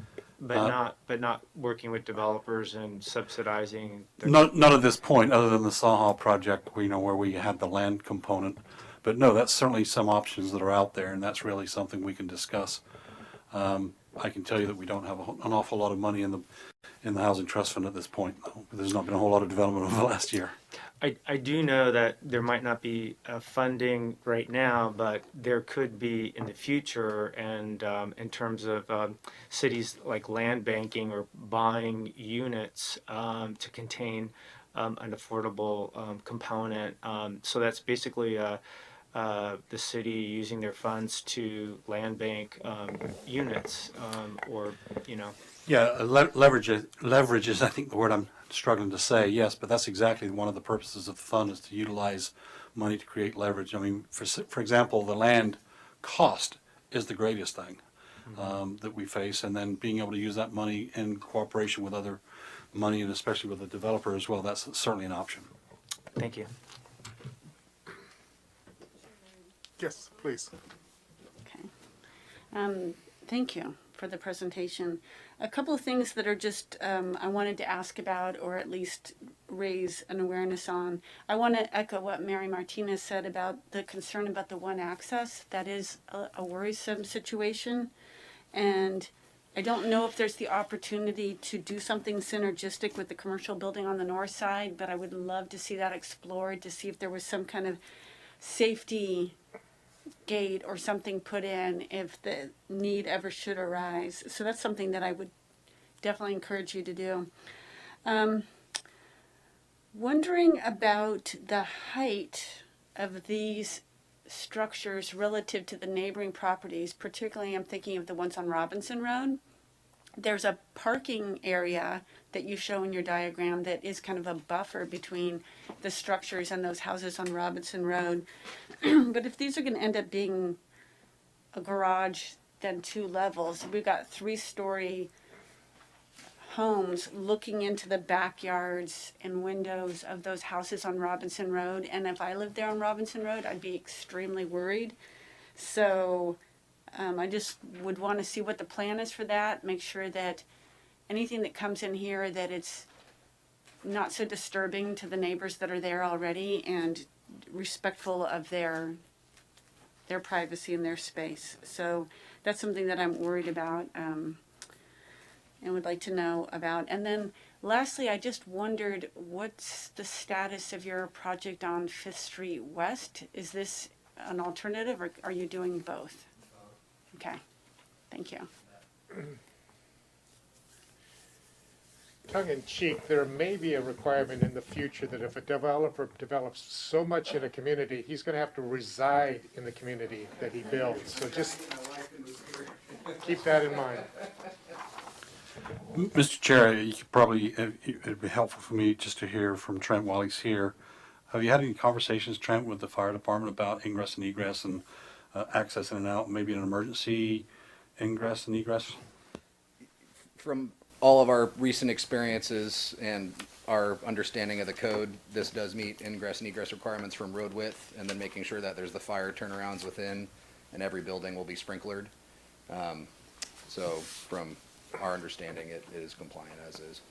Yeah, but is there an opportunity for a secondary access anywhere? No. I mean, I see some parking spaces, sorry, down here. I don't know if that would be able to be punched through. That's all private property, though. No, I understand, but that's the whole concept of reciprocal agreements and ingress and egress.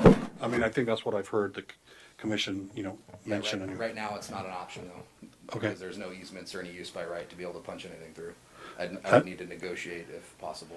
I was going to say, yeah, have you actually approached those guys to see if there's an interest or an opportunity? No, because they lose parking that they probably need to meet their requirements for their apartment community there. Happy to continue to explore, but as it is today, that's not an option. You bet. All right. Any other comments?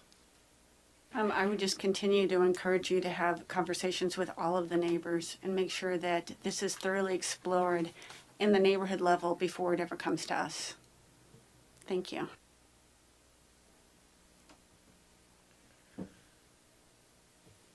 Larry, Steve, are you good?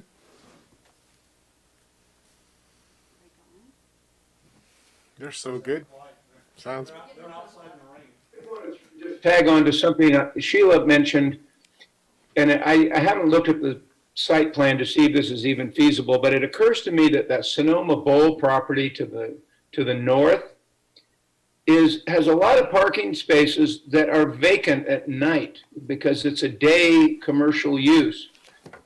And there may be some opportunity there to leverage some parking so that it is used by multiple properties, acquire some, and also to acquire another access point. And it may be a little far out, but I think it's worth thinking about in terms of capturing a little more parking potentially off-site for nighttime use. Thank you.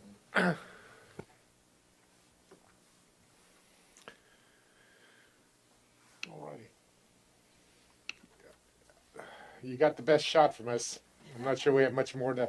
That was perfect. Well, sure. So all my notes, I know I didn't need to do, and thank you all so very much. Appreciate your time at this hour of the night. Really do.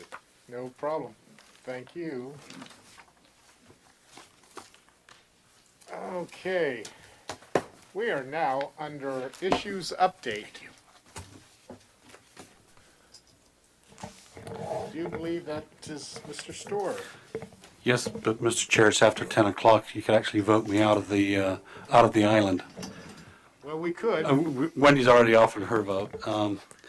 So I actually do have a few things. I'm not sure if you need your pen ready, but I'll be giving you some dates and times of items. The first one I want to bring to your attention is the joint Planning Commission, City Council, Joint City Council Planning Commission meeting on September the 28th. Out of an abundance of caution, we think that that's best now that we conduct that meeting through Zoom. The City Council is aware of that. We talked to them about it last night as far as being concerned about the public health and safety. Is that one open to the public? Yes, that is, sir. So that would be, we were thinking about going to Vintage House. Our preference would be to do it in person, but you know, ostensibly, if they're as successful as the town halls that we did, we could have upwards of 50 to 75 people. We think the optics of that might be a little bit concerning. So the council is well with that as of last night. I mean, I'm sorry, is that's a decision that's they Yeah, made? the council gave that They direction. didn't get a vote. I'm not sure how that works, but you're welcome to take a vote if that's okay. No, I'm just saying that we lose significantly, and we only have these joint sessions once, maybe twice a year. And unless it's coming out of the CDC or the county health officials saying, don't gather, the Vintage House is large enough that I think we could create social distancing. So it sounds like I'm going to be too late for that, but just we significantly sacrifice the benefit of the joint meeting by Zooming it. And it's just disappointing that we can't be more creative. Well, I can certainly talk with the city manager and see if he's got any other options available, but I think... do we have any statistics about what's happening in our community, health-wise, as far as the actual Delta variant? I mean, if we're... Anyway, I've expressed my 2 cents. Thank you.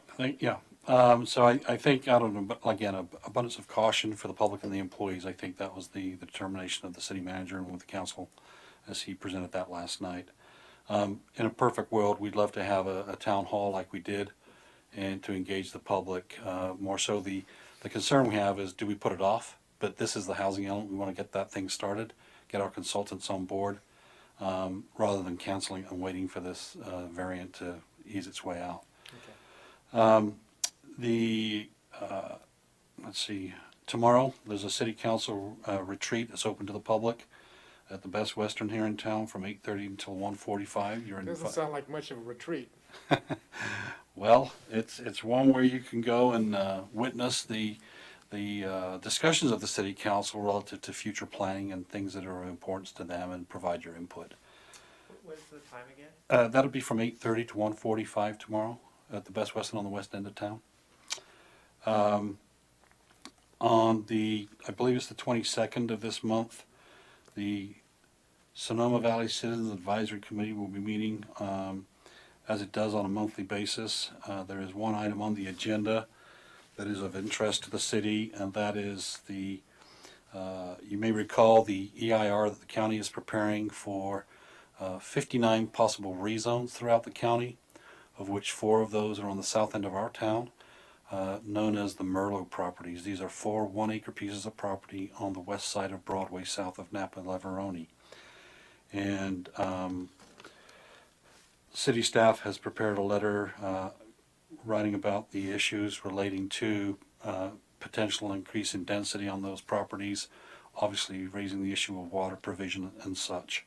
So I wanted to put that on your, help you put that on your calendar if you want, and know what's the that, date on that? that I believe it's the 22nd, and I'll get back to you if I'm incorrect, but it's their regular meeting for this month. The point here is that you can also contact Councilmember Barnett. He's a non-voting member on that Citizens Advisory Committee, and he can provide input. There were a few things last night. I'll get to those in just a minute, but I do want to bring your attention to another calendar date, and that is October the 29th. On October the 29th, this will be one of 6 appeals that the Bay Area Association of Governments will be listening to appeals.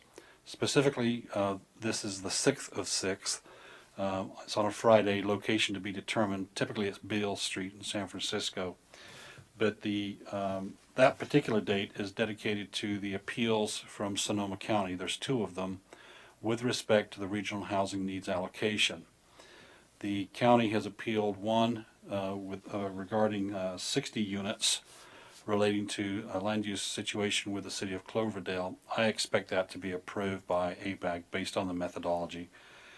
But the second appeal of Sonoma County is to request that 1,971 units that have been assigned to them are to be reallocated among the jurisdictions of Sonoma County based on their theory that the housing methodology which created those numbers was flawed. Personally, I don't see that there's going to be a lot of hope for that, but if they are successful, our regional housing allocation number from 330 could increase, 30, 40, 50, maybe 100 units, I'm not sure. The point of this is that this is a public hearing open to the public to provide input onto that appeal. ABAG, as you know, is about 101 public agencies that are part of ABAG, and they did receive 28 appeals from Bay Area jurisdictions, including the city of Windsor. So again, this will be a 6-tiered thing. So we'll get a taste of where ABAG is on appeal day number 1 to kind of give us a foreshadowing, if you will, on how they're going to review and react to the appeal of maybe Sonoma County. And staff will, of course, be reviewing and monitoring that. They did receive almost 450 comments on those appeals from residents within the those 101 jurisdictions. Last but not least, last evening at the City Council, a few things were discussed. Items from the audience, items that were not on the agenda. MacArthur Place folks, as you know, were before your commission. They did submit a letter to the city requesting that the City Council consider the notion of looking at a fee relating to potential waivers at some point in the future, if that's the direction of the city, relative to the residential component for either mixed use or commercial that we've been talking about. Also last night, there were 2 discussions of interest. Number 1 was there was an item on the consent that was pulled relating to the settlement release agreement with Jasper. It was continued last night until September the 20th, and I'm happy to go into more detail relating to why it was pulled off the consent calendar and discussed. I can just tell you that it relates to the issuance of a contract to award to an environmental consultant to prepare the analysis for the 3 Jasper applications once they're submitted. And I'm not going too much further into that. The second item was also on cannabis. Last night, the City Council continued to November the 15th, a discussion of a process relating to the second cannabis dispensary in the city, directing staff to modify what we had presented, modify the process that we had created and presented to the council last night for us to come back with some additional detail, and probably as important to also advise them on the activity of an appeal that is currently before the county on September the 14th relating to a dispensary that's being processed in the unincorporated county at Madrone and Arnold, which is just 4 miles north of our city limits. Real firehouse. Yes, that is correct. I've heard it called that. And I believe that concludes my comments, Mr. Chair, and I'm happy to expand and answer questions as far as we don't go too far out on a limb on the discussion that we have. Sure. Thank you. Jim? All right. David, I'd like to go back to the Jasper Hillside project. I was involved in that from the beginning to the end and followed along pretty closely. I understand now that the city has finished negotiating an agreement with Jasper to reconstitute that project, and it surprised me that it wasn't coming back to the Planning Commission. Now I understand that it's a transaction between the planning staff and the city council. Could you elaborate on that at all? Just very briefly, and I'll say I'm more than happy to provide you all with a copy of the settlement and release agreement without going into too much more detail. How, can we get that agreement? Yes, I'll distribute it after this meeting Okay. and get it to you, early next week. Thank you very much. Yes. Can I comment on that? Sure. And you could tell me if I need to stop. Did you know that that settlement agreement was actually dated February 1st? Really? None of us saw it, right? No.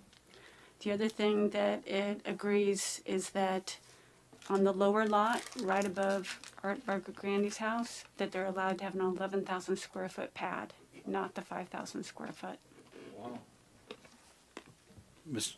Chair, if I can, just to add to the discussion, but not to go too far, just a minor point of correction to what Commissioner O'Neill said. It was considered by the City Council on February the 1st, but not actually signed and effective until April. So, but the point being is it did daylight at the council, and as Sheila said, on the 1st of February.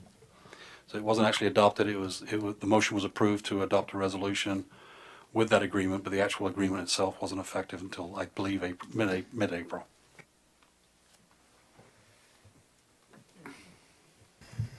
Okay, any other comments about the update?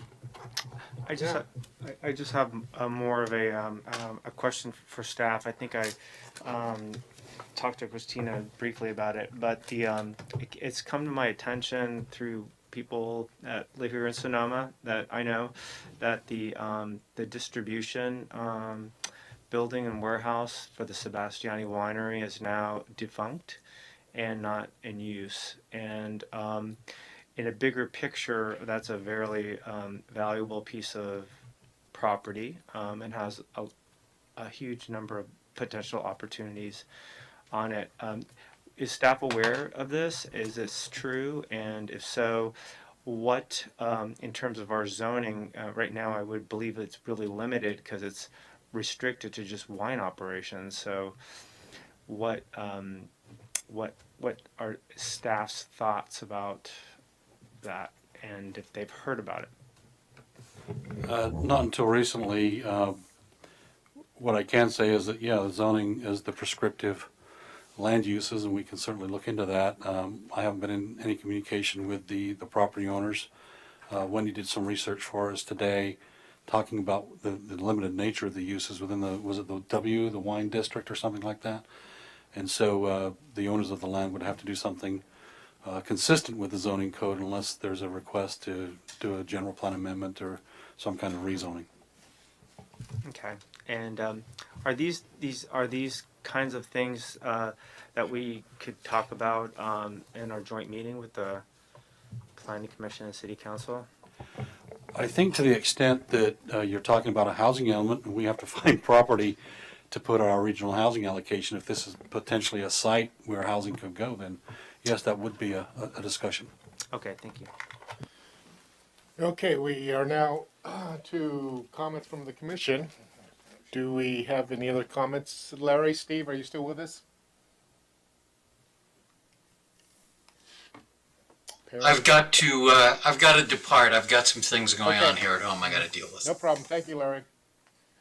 Steve, you're good? No comments? Okay. The only thing I'm going to bring up, and again, I'm going to sound like the squeaky wheel. I would love to continue to explore the opportunity to tailor our agenda packets on something akin. I didn't get that. Could you try again? I would like to. My iPad. Something akin to Weight Watchers. Something, I know, David, you and I have talked about it, but I would love to see us not get 600 pages of agenda packets. And again, in talking to several other city council people. I'm still not sure about that. I can't turn this. It's not mine. I could have stepped on it. It's the city iPad. I would love to think that we can still meet the letter of the laws. Everything you need to know about Apple products is at Apple's website. Sorry, let's I don't know. do this. That's what I. Yeah, okay. I guess so. Shut it up. Was this, did you put that up to it, David? Thank you for creating a I'm so distraction. sorry. Anyway, what I was saying is I would love to see if we can explore the idea of thinning up the packets, not compromising the legal responsibility we have for distributing the information, particularly to the public. But if some items could be made available via the website, or that it's available to the public, so we won't get criticized for not having it. But I will say unequivocally, it is daunting to look at a 600-page package and feel,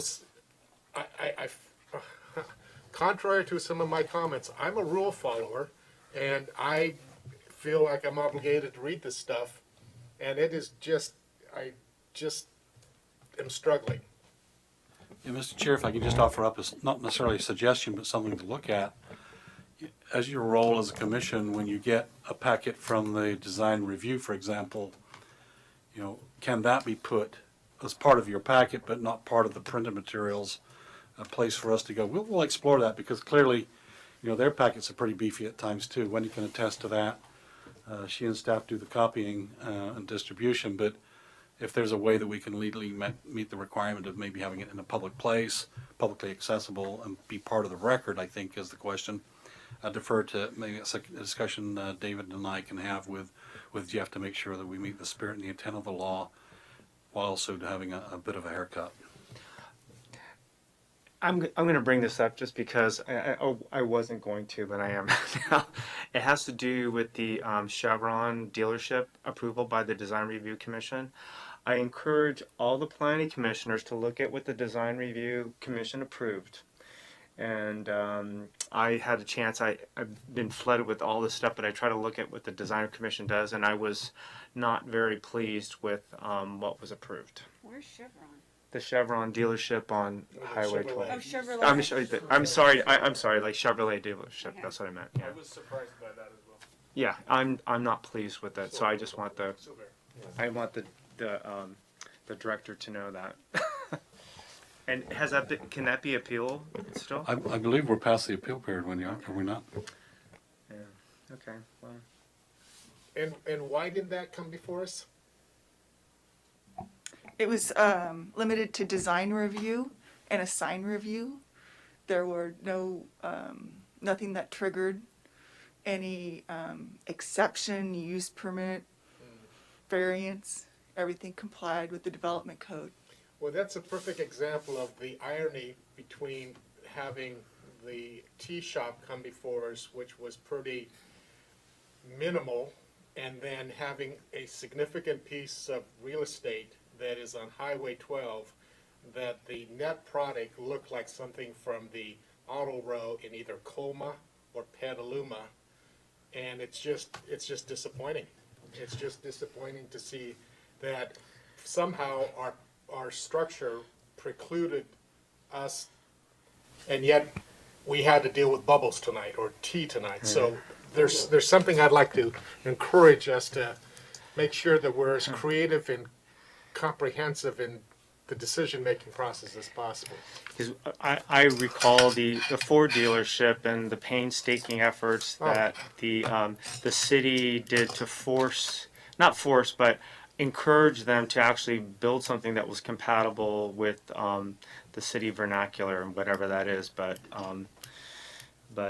in this case, that wasn't apparently important. So. Thank you. All right, I am suggesting now that I make a motion that we adjourn. Was there a second? We're done. Thank you, David. Thank you, Wendy.